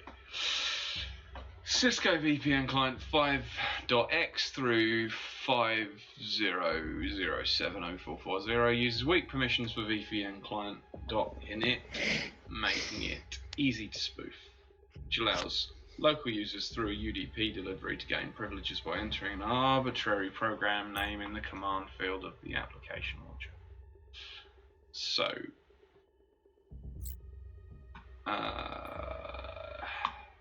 well, that's the exploit. This is where you use the old Fox acid. There you go. So delivery UDP exploit is content spoofing, right?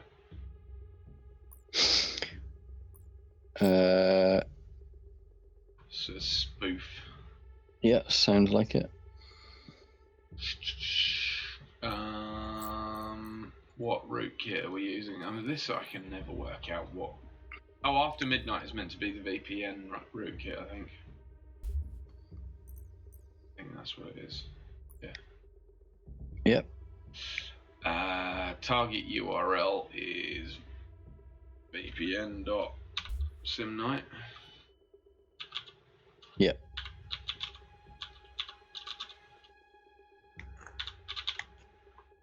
Target technology is Apache. Oh Hang no, on. it wasn't Apache. No. No, it was Cisco. Cisco VPN client. Yeah.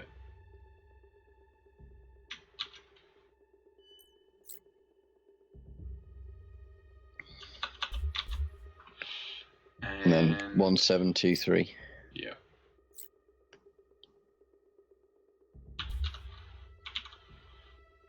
And we hit go.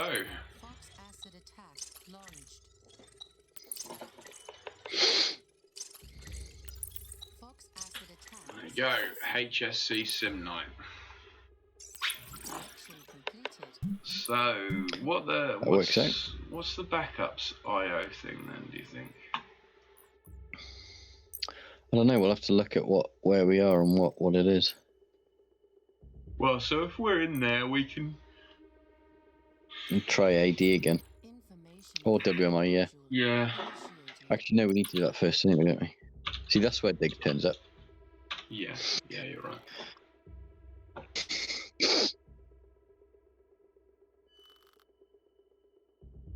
Oh, here we go. There we go. Yeah, and the back door. Yeah, here we go. This is where our little map comes in. The back door is what got us Goes here, to and apparently Core. lab core is the important one. There we go. So we're gonna dig lab core.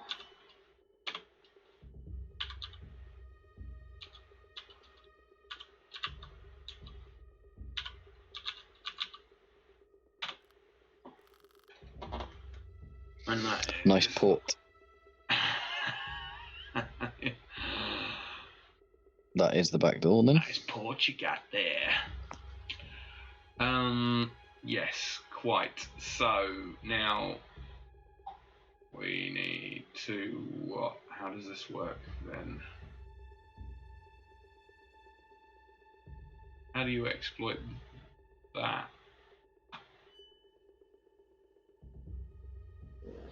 Well, I don't think necessarily. Well, I mean, last time we went to what was it? Search exploit. Yeah, but that's, you're not going to search for us. This is because this is all just local, right? Yeah. I can't remember. We could. Is that an AD thing? No. File browser. No, but if we have the AD thing, we could jump to Syslab Core if that's the path that they're using. Yeah.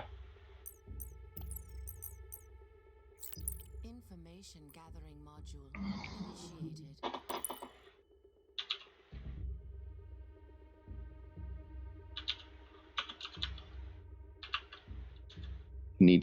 He needs slashes there. Yeah.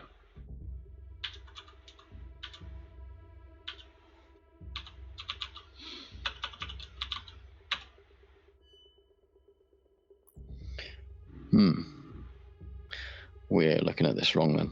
We are. How? What do you do with this? Is there not something that we can just Oh, is the man in the middle? touch?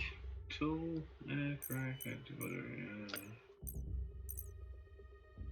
No, is there not something where we can just touch it with a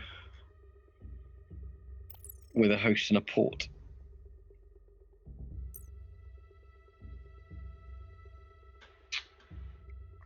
I mean, I don't know. I reckon. actually, can you use the file browser? You can use Hydra with the file browser or something. Let's see. Hydra. Initiated. No, that's for... That's for bruting stuff, isn't it? Yeah.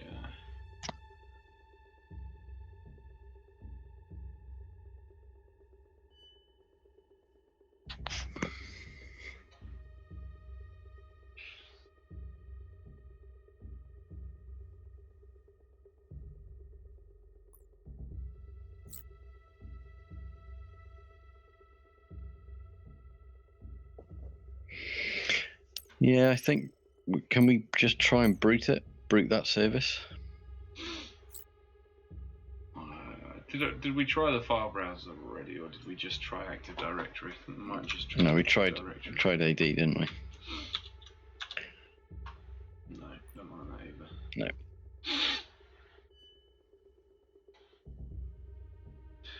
Well, John and Matty, this is where you come in handy. What are we overlooking tools-wise? Password attack. Password attack and intrusion module No, initiated. that requires usernames. It's not going to work. Do we have a username? No. Doesn't say. No, we do have a username. We had a username right at the beginning somewhere. Yeah, for J Milton, but we're not gotten onto level 5 yet. Oh, maybe we are on level 5. But Yeah, try J now I'm Milton. confused.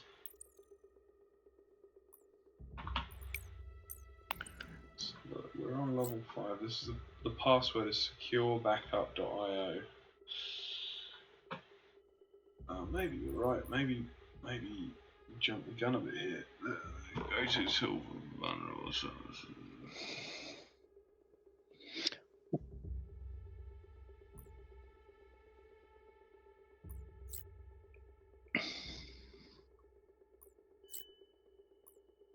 Oh, I've got so much of this junk in here now. Yeah.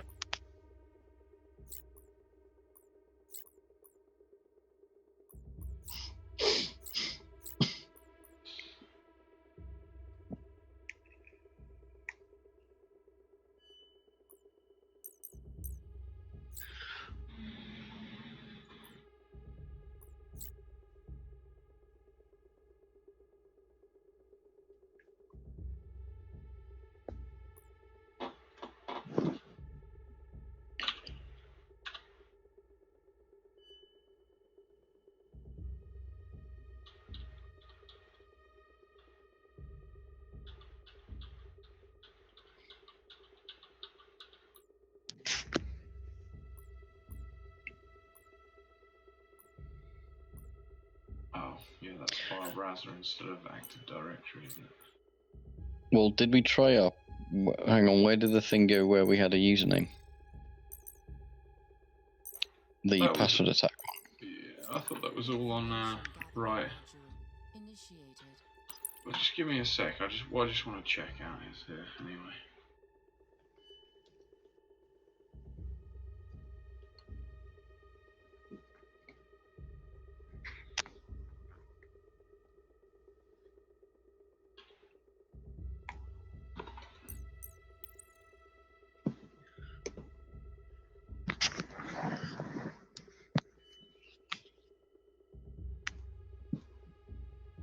Box acid. Okay, maybe. Okay.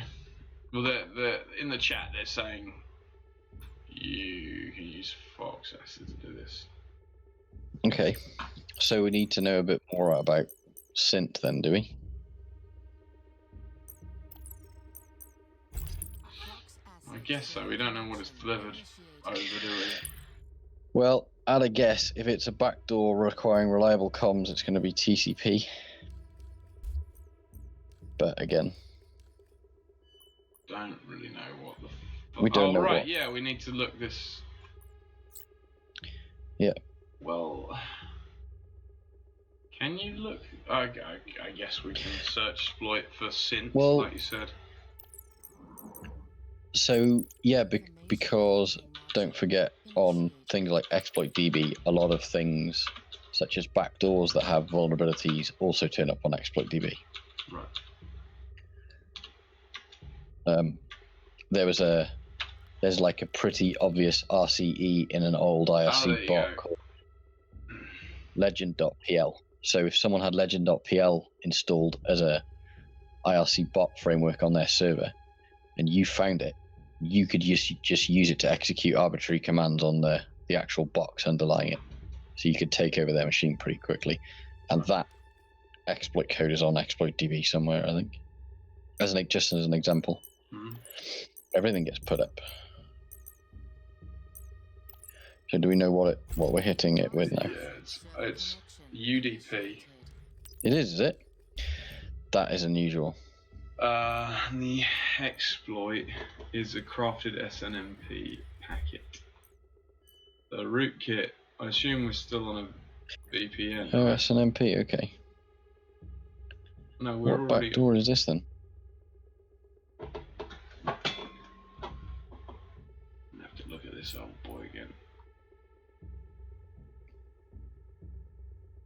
Just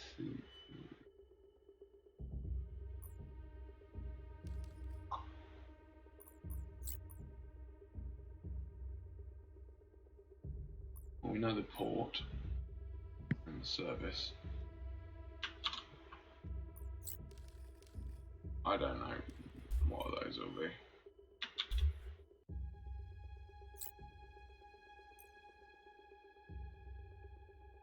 Oh, it surely. I don't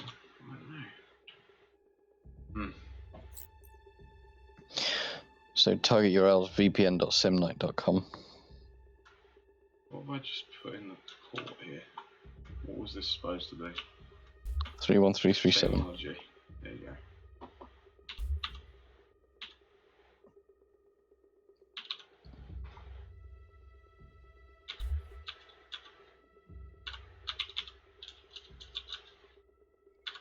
Or is it supposed to be that? Because we're already there, but I don't. Well, that's what I don't thought. We're already there. Yeah, Yeah. we're already on VPN. I Right, guess don't you where's can- that drawing at? Is that little drawing at? Well, we're trying to get onto syslab core. So can we? Yeah. I don't know whether you can just pipe that in there, but I may as well try it, right?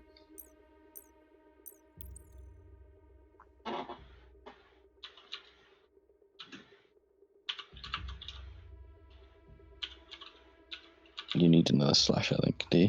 Oh yeah. No. Fox acid attack failed. Oh, I have. Hang on, but I just put whatever random thing in there, didn't I? So. Yeah. Fox acid attack Nope. launched. Yeah, okay, there you go. Apparently you can. Fox acid attack There we go. successful. So what have I got now?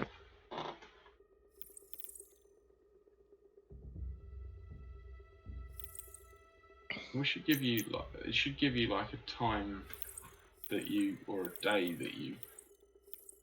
There are 2 nodes there. It says 2 nodes in HSC Simnite. Oh, I Is got that 2 right? different nodes. Okay. Transaction completed.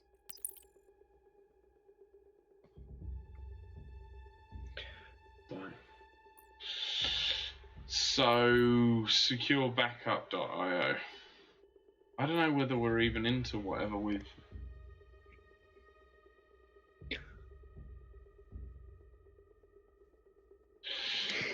John said, I don't know. remember the icon to the right of target URL. Okay. Right. So What, click that on. Yeah. What? Oh, okay. Yeah, I see. What's that second? That's the one that we just did. Yep. On what's okay?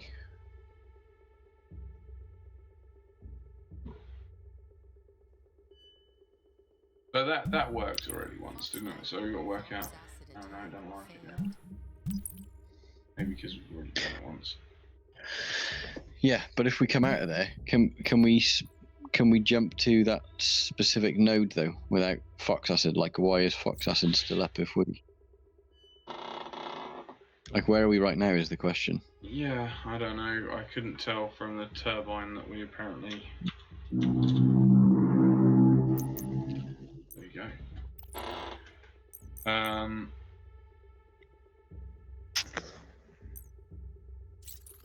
No, that's not the one.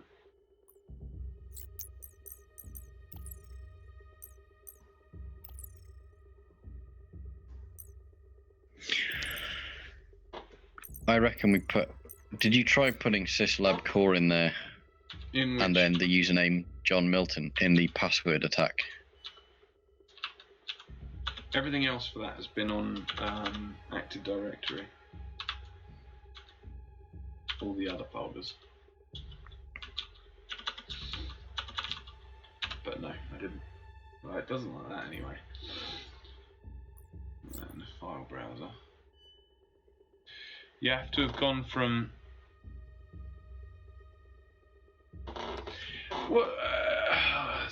What's the 3-star thing? Is that's. What does that Where mean? now? In the chat. You've now gone from 3-star to 3-star. Time for some more digging. You should get a new C2 card. Yeah, I thought I did get a new C2 card, but I couldn't. Yeah, really let's tell go which back and one. look at it.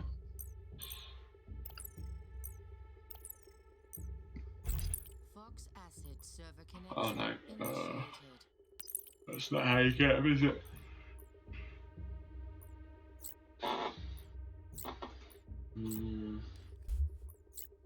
Bloody hell.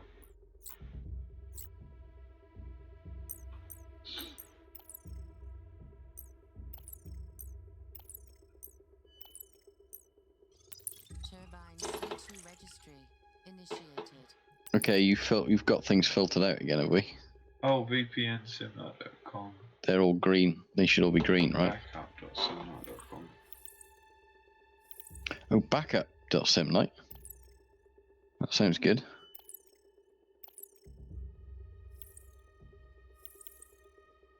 These two nodes. Network disconnected. Connection completed. Got no idea what happened there.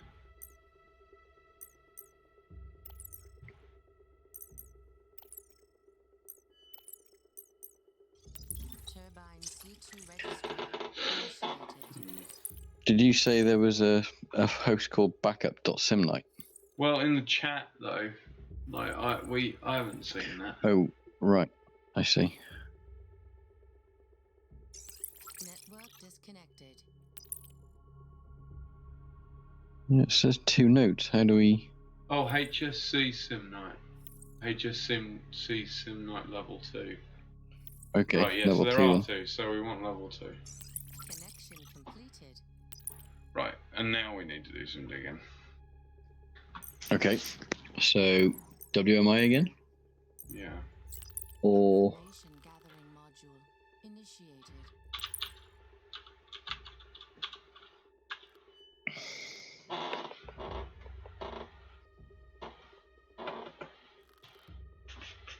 Right, there you go. Yeah, this is different. Yeah.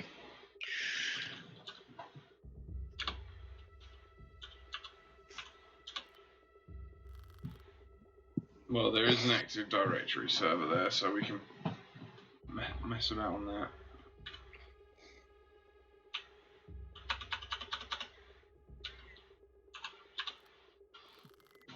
And another simple ERP one. Right, so AD on this then. Information gathering module initiated. It's just active_directory, right? Yes.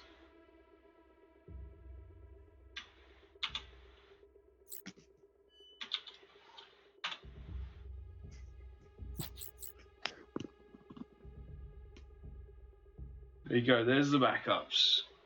Backup daily, backup, securebackup.io. User backup admin.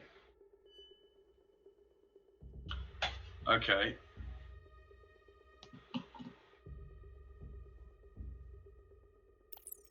Right. So now the path backup.securebackup.io is what we need to be looking at, right? Yeah, I think so. We have the user. So maybe we need to use Hydra if we've got a user but no password.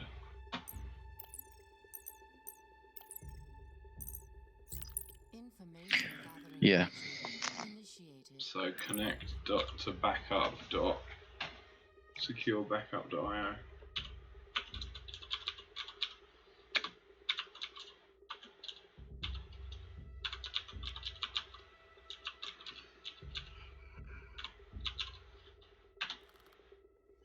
Protocol not found. Was it backup.securebackup.io? Looks like it.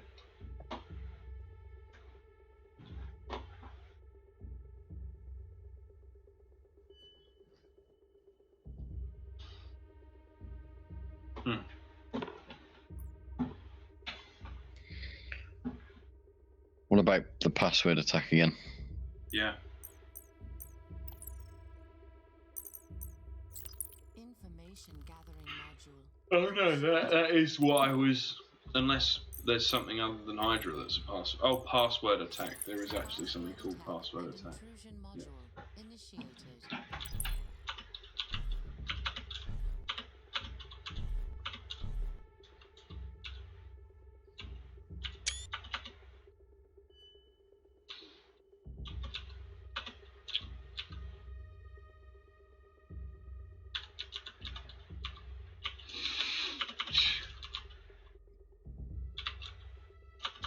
Jeez, I've lost the abilities. Right.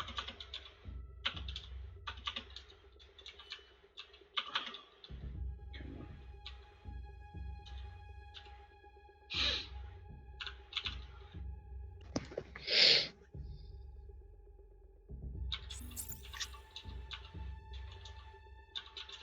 Are you missing a K there?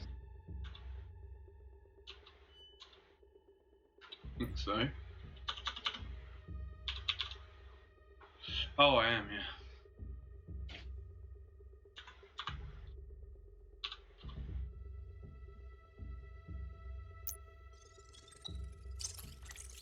Target acquired. Oh, right, Awaiting yeah. variables to launch attack. It's just how long we want the attack to take, really, I think.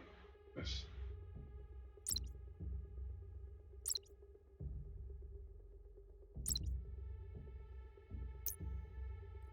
Resource allocation. does that mean an hour and 30 seconds? Yeah, I do remember this. Okay. Resource allocation. Thanks, okay.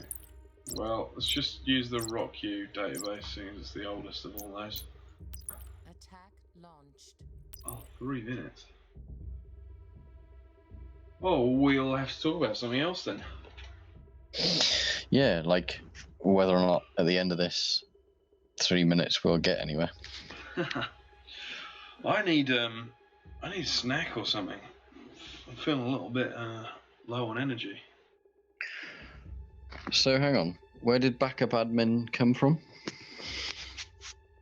Is that the username? It's here in, yeah, it's the username. It's here in one of the folders. I mean, actually, have we even finished looking through this stuff? Oh yeah, it's just the one folder. It's the Active Directory folder from earlier.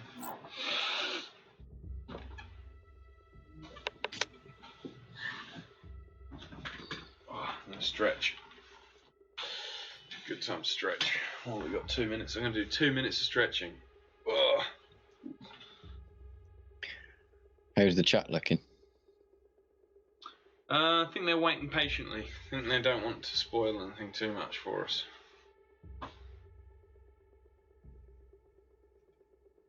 Wonder when we are going to put up our mini CTF thing. Yeah, that's a good question. I actually had an email from one of the guys on NSL's team. Guys or girls. I actually haven't read it yet, so I don't know whether it's a guy or a girl. Who are the makers of Nite Team 4, about collaborating on some of that stuff. So might have some answers in a bit. I think we might want to hold back on it. I think basically, well, I've got some interesting stuff going on. Yeah, no, that could be fun. I've got some interesting stuff going on, hopefully around about April, that could tie in nicely with. So, Gaming on Linux. No, the Linux Gamer, who is a YouTuber called Gardner Bryant, he's done a couple of little kind of videos before that we were included in, like his top 10 Linux games, or games that will be on Linux, well, in 2019, which obviously we've sailed past as our deadline. But I was thinking, with the next major build that I have, I was going to potentially put out a kind of preview build to some names of people who've helped us out in the past as a sneaky peek, to help us get a bit of exposure and help bump our wish lists and get us back into the Steam algorithm effectively. and he could probably. Oh, there we go. We've got the password. Good.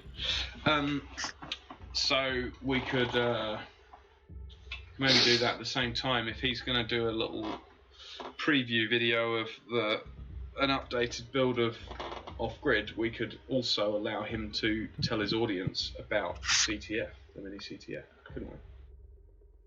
That'd be a good idea. Yeah, because then there'll be plenty of eyes on it. That's what I was thinking. Well, there's only 10 keys. When they're gone, they're gone. Yep.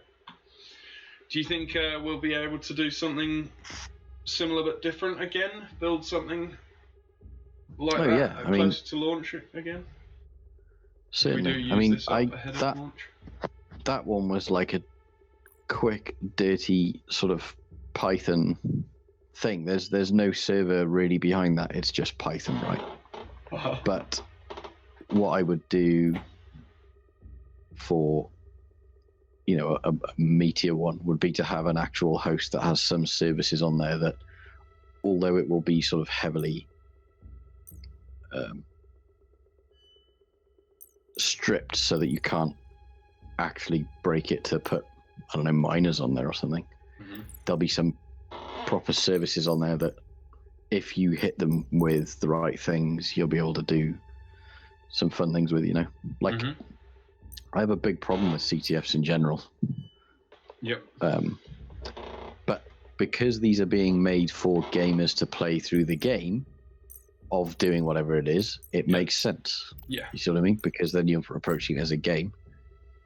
So I can just about rationalize it. But I mean, it takes relatively no time at all to set up vulnerable stacks of stuff because there's more vulnerable things out there. You go to any site for downloading something like WordPress and then just go 2 versions back and install that. Voila, you've got a vulnerable stack.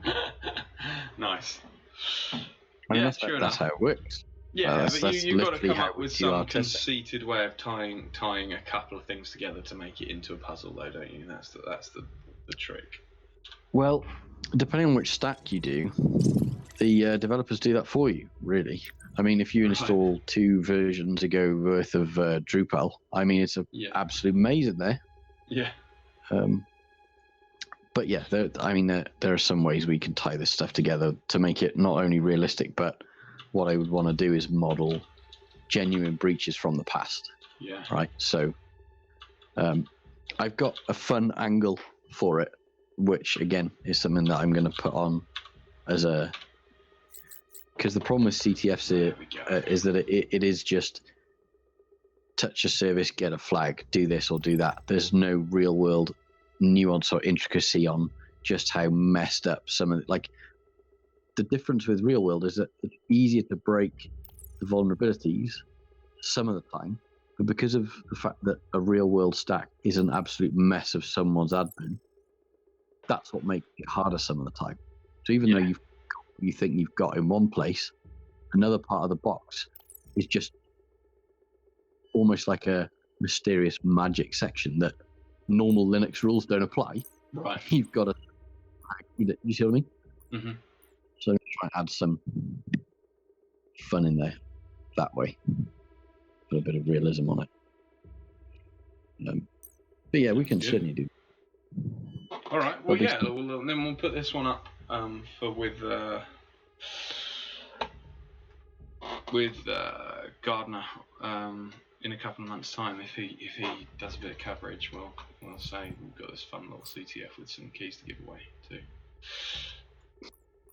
Yeah, well, it would be nice for not necessarily having it on air because we don't want the keys to be given away, but it would be fun to give it to someone such as a streamer to play with first to see how they get on with it, and then they'd be able to fairly say, good luck trying to find some of these things. Because that last one that I showed you, that is a pain in my mind. Oh yeah. Yeah. Yeah. So yeah, if someone gets that, they need more than just a key. I think we need to give them a special price. Well, we can do that. We can do off-grid swag as the final one. Excellent.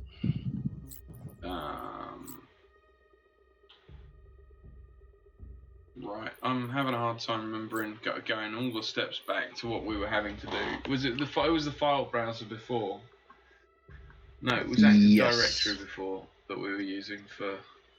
Right, where are we now? We got a password. The password was We've Angel, done right? level 4, right? I need the notes out. We've done level 4. Level 5. Well, no, hang on. Level 5 is password. Angel password, yeah. Yeah. And then we've still got that old username from the beginning that we haven't had to use anywhere yet. So Yeah. we should try that. Well, no, I mean we should try level 5 first because that's what it's always been, right? Book 5 or something. Yeah, that's what I was going to try now.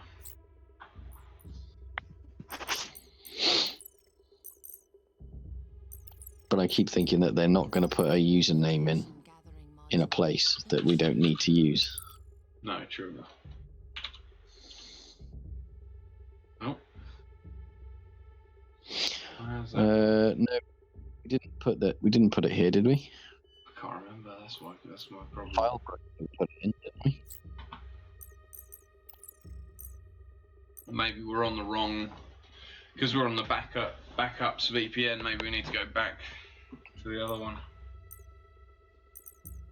Yeah, I don't know.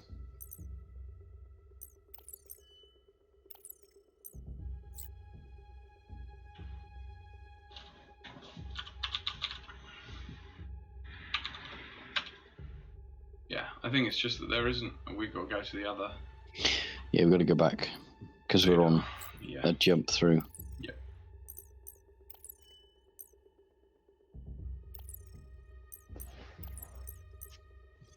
Turbine C2 registry initiated. Connection completed. There we go.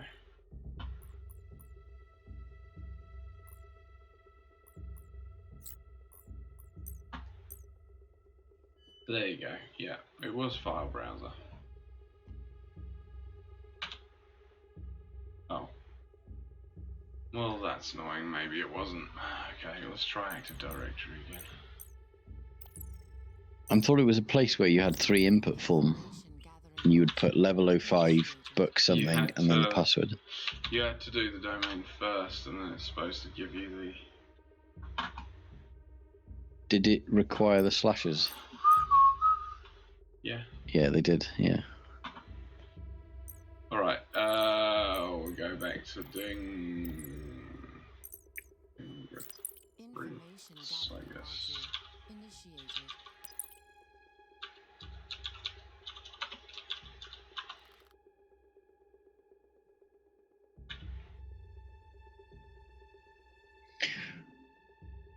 Oh, hang on. We're all the way through to VPN fingerprint. We don't want to be there, do we? We want to go back to the onion place. Isn't that where we did all the others? I can't remember. That's what I couldn't remember. Yeah, maybe it is just the onion that we need to go back to. Because what did we do levels 1 to 4 on? And we didn't do it on the VPN SimNite thing, did we? No, I guess Level not. 4 was SimNite. Yeah. I think that might be the thing. No, don't like it either. What, on SimNite? Not on 37 Onion. Yeah, that's where I am now, I think. Yeah, 37 Alpha Onion. Unless. Network disconnected. Connection Are we there? completed. Apparently, yeah. And what was the other one we tried? File browser.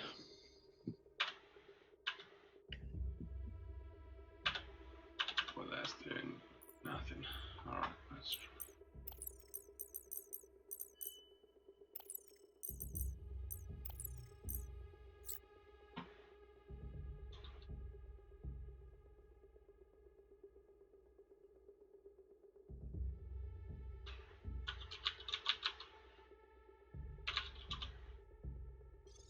Ah. Here we go.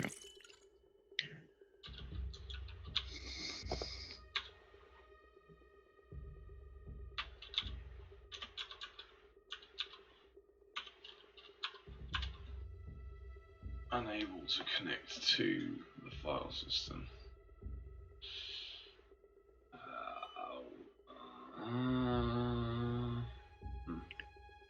Try the what was the first one? Have you got it written? No, it was J. Milton, right? Yeah, I think there were 5 before it got to J. Milton, though, but...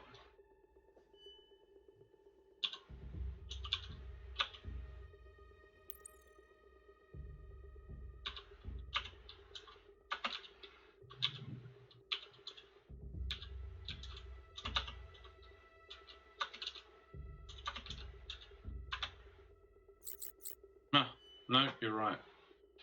Welcome, JPEG. There you go. Congratulations. Process completed. Anything access granted, but what's the access granted? I think it's just that picture. That's what we won. We're just done. Back to mission center. That picture is... How do they know that you've seen that picture? They're going to check the logs, are they? Probably. There we go. Operation Dark Sentinel completed. Congratulations, you've reached a new rank. A new avatar frame is now available. Your agent profile. Cool. So, right. That's Dark Sentinel done. We're on to Operation Nitro Winter. So I think that's probably a good place to wrap up. Matty says, congrats. Thank you very much, Matty, and thank you very much for your help. Both you and John giving us pointers all the way through was handy. So yeah,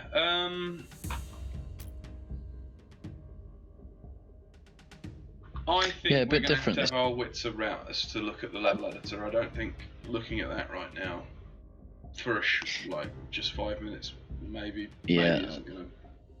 It's not the right thing to do, I think. Yeah. What were you going to say there?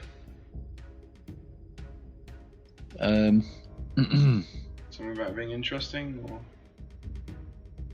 something like that? No, just that it was... This time it was... I mean, although we were still wandering around the riddle section, I'm wondering if the more we progress to this, the more they are bringing in those secondary thought mechanics, if you like. Yeah. You have to answer, instead of looking around for data and using the tools, you have to solve more puzzles. Yeah. Because otherwise, if it was just the same things the whole way through, I mean, you wouldn't. Yeah. You wouldn't necessarily. You wouldn't keep you at it if they weren't doing that. No. Yeah. And I think you and I are getting a little better at remembering what tool is where and what you need to do with things. It seems like X key score is the one that we always get balked by, though. So yeah, you put things in getting and the items scramble around. And again, it's the government tooling that we seem to be failing on. Imagine. Yeah. And probably always will. Hopefully always will. Yeah. Well, have to be in like a serious situation of dire consequence to be forced over to the other side of the fence. Yeah. It's lots of grey areas there. But if I'm looking at some kind of X key score access, yeah, that machine can't survive. It has to go. You mean the machine that you were looking at it on, or you mean the machine you found that it is on? Any. Any and all. Burn it all down. Yeah, any and all. Yeah, burn theirs down, then burn yours down. Because if you do it in the other order, you can only do one. Indeed. And pro tip of hard drive drilling. Everyone's seen the trope. I used to go back to tropes of drilling through a hard drive, but if you have to do it yourself, the tip I offer is get yourself a load of gaffer tape and then do a loop back on itself so that you've got a loop of the sticky side, and just make a small sort of gaffer taped surface on a table. Oh yeah. Then wrap the hard drive in gaffer tape as well, Also pressing down to make sure you're finding the right section, the curved section, so you can pinpoint where you need to drill through. Because if you ever drilled through a drive, you'll know it makes thousands of little Shards and bits. shards of pieces, and they go everywhere. If you cover it in gaffer tape, it will hopefully stick around the holes as you pull the drill bit out, and anything left will stick on the gaffer tape on your table. And once you've done that, that is the right way to do it. I'm telling you, because you never get those pieces of glass out if they migrate off your table. Just picking them up in your feet for weeks, I'll promise you. Good, kind of handy way of getting rid of the data though. Just absorb it into your feet. True, but that's a weird conversation. Tape, someone says if you end up in hospital and someone says, "What is in your feet there?" You go, "Pieces of my hard drive are in my feet." It just raises way too many questions for people to leave that alone. Exactly, it'd be a bit like. Either they think you're imagining it. With a gunshot wound, they call the police immediately. If you go into the hospital with tiny bits of hard drive in your feet, they call the NSC, NCSC, or whatever the fucking acronym is. They might not jump that far that quickly, but you can just avoid that conversation, can't you? John says, choose a table you don't mind having holes in. That's true as well. Yeah, true. I have a £5 table that was previously a £20 IKEA table that I found on Gumtree, and there are a lot of holes in it. So buy a table that you're not going to care about. Yep. It'll be fine. And John also says that X key score is the mechanic that seems the least well developed of the game mechanics. Yeah, I mean, it's not that I don't enjoy some of the clues that come out of using it. I kind of like the kind of, you get the tax returns and whatever else, but it just, it feels like sometimes you can miss stuff. You can give them a bit of leeway here, because not only are they modeling something that is otherwise unavailable as software to understand, like understanding how the mechanics of that actually did work without having access to using it, but also they're not going to have people willingly giving up much information beyond things that are already leaked as to how it worked.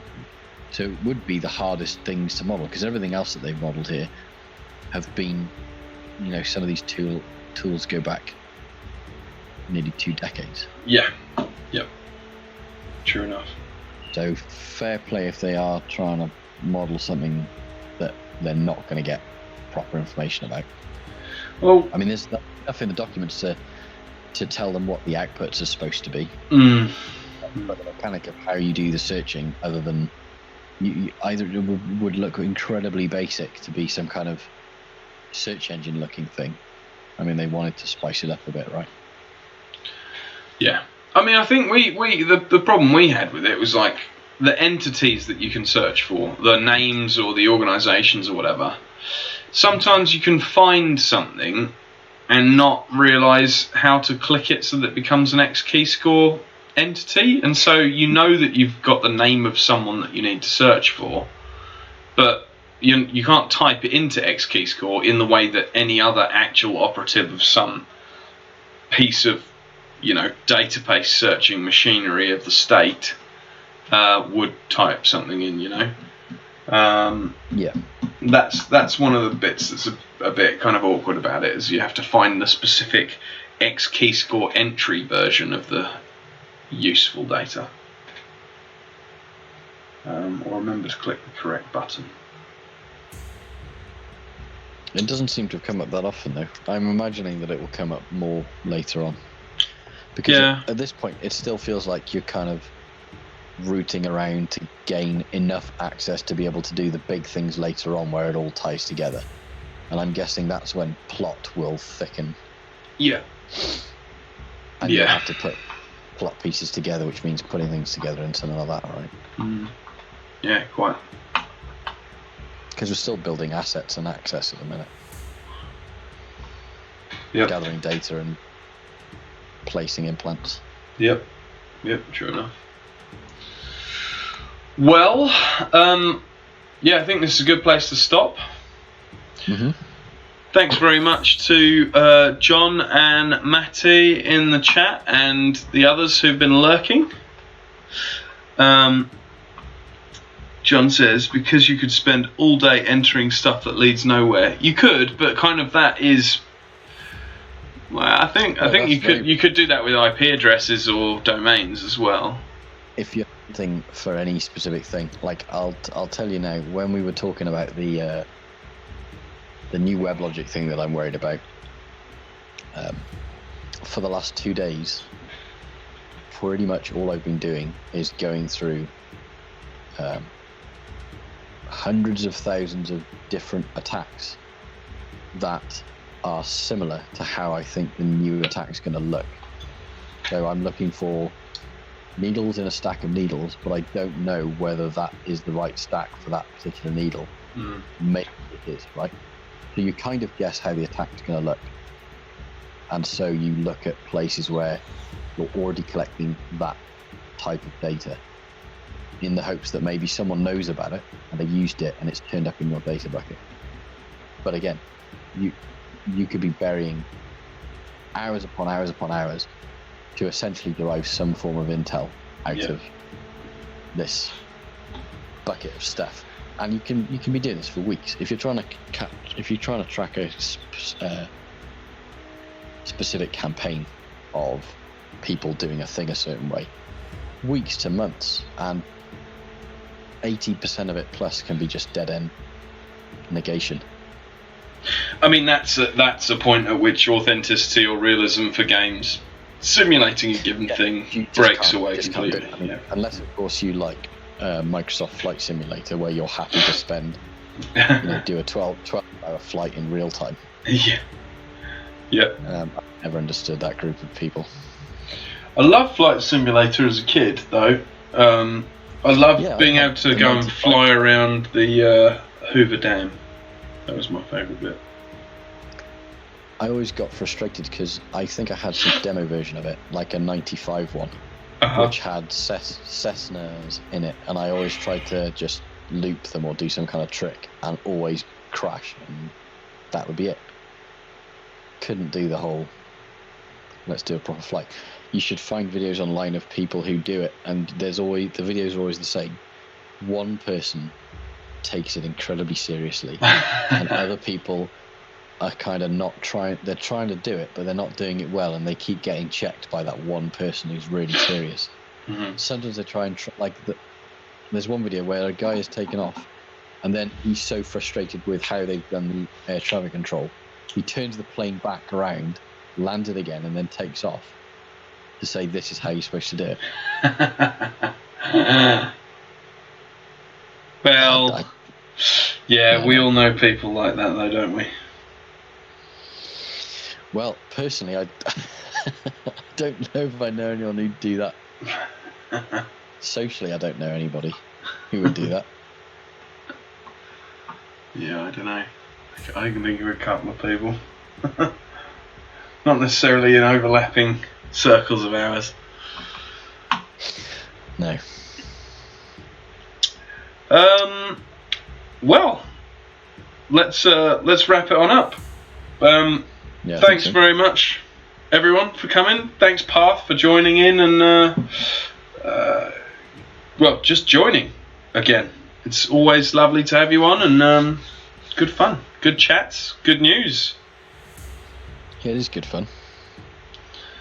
I guess my final shout out is, if you haven't already and you've been watching, or if you're watching this at some point in the future on a replay on YouTube, then make sure that you like, subscribe, and head on over to the Off-Grid wishlist or Off-Grid store page to wishlist the game, which I'll just find now quickly.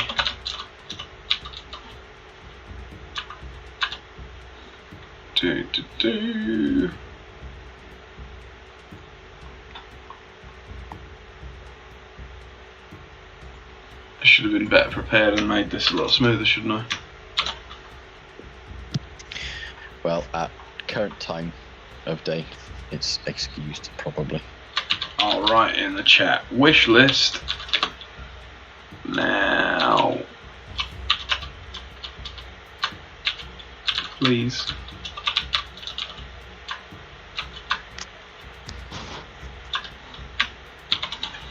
There we go. Someone in the Discord has asked, have we played Hack Mud yet? No, I have played a little bit. Spano Spy. Hi, Spano Spy. I have played a little bit of Hack Mud. I haven't. We haven't played it on the stream though, so we should. That's an interesting one. It's got. It feels a bit more like IRC than other hacker games. That works in favour. Yeah, and it's interesting. It's a lot of kind of cracking mechanics. You know, you're just running commands to crack things. So I haven't gotten very far in it. That's how it starts out, and it felt a little bit repetitive. But it is an actual MUD, a multi-user dungeon. So it's got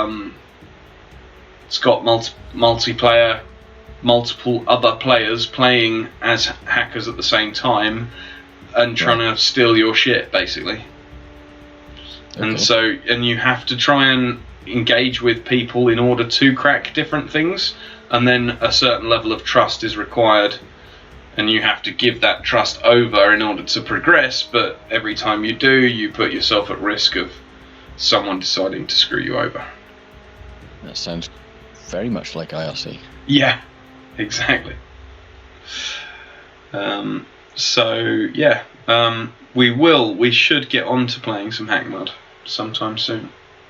Let's try and get the story. I think we should try and get the story mode of this wrapped up and a bit of level design done. Because otherwise, if we break halfway through this, we'll come back and have completely forgotten everything already. Oh yeah, no. We need to finish this first, certainly. Yeah. Yeah, that sounds good, Spanish Spy. Nice suggestion. Cool. All right. Well, like and subscribe, wishlist now, and thanks again. We'll see you in 2 weeks' time for the next edition of the Off Grid Dev Stream. Thank you very much, all. Bye bye now.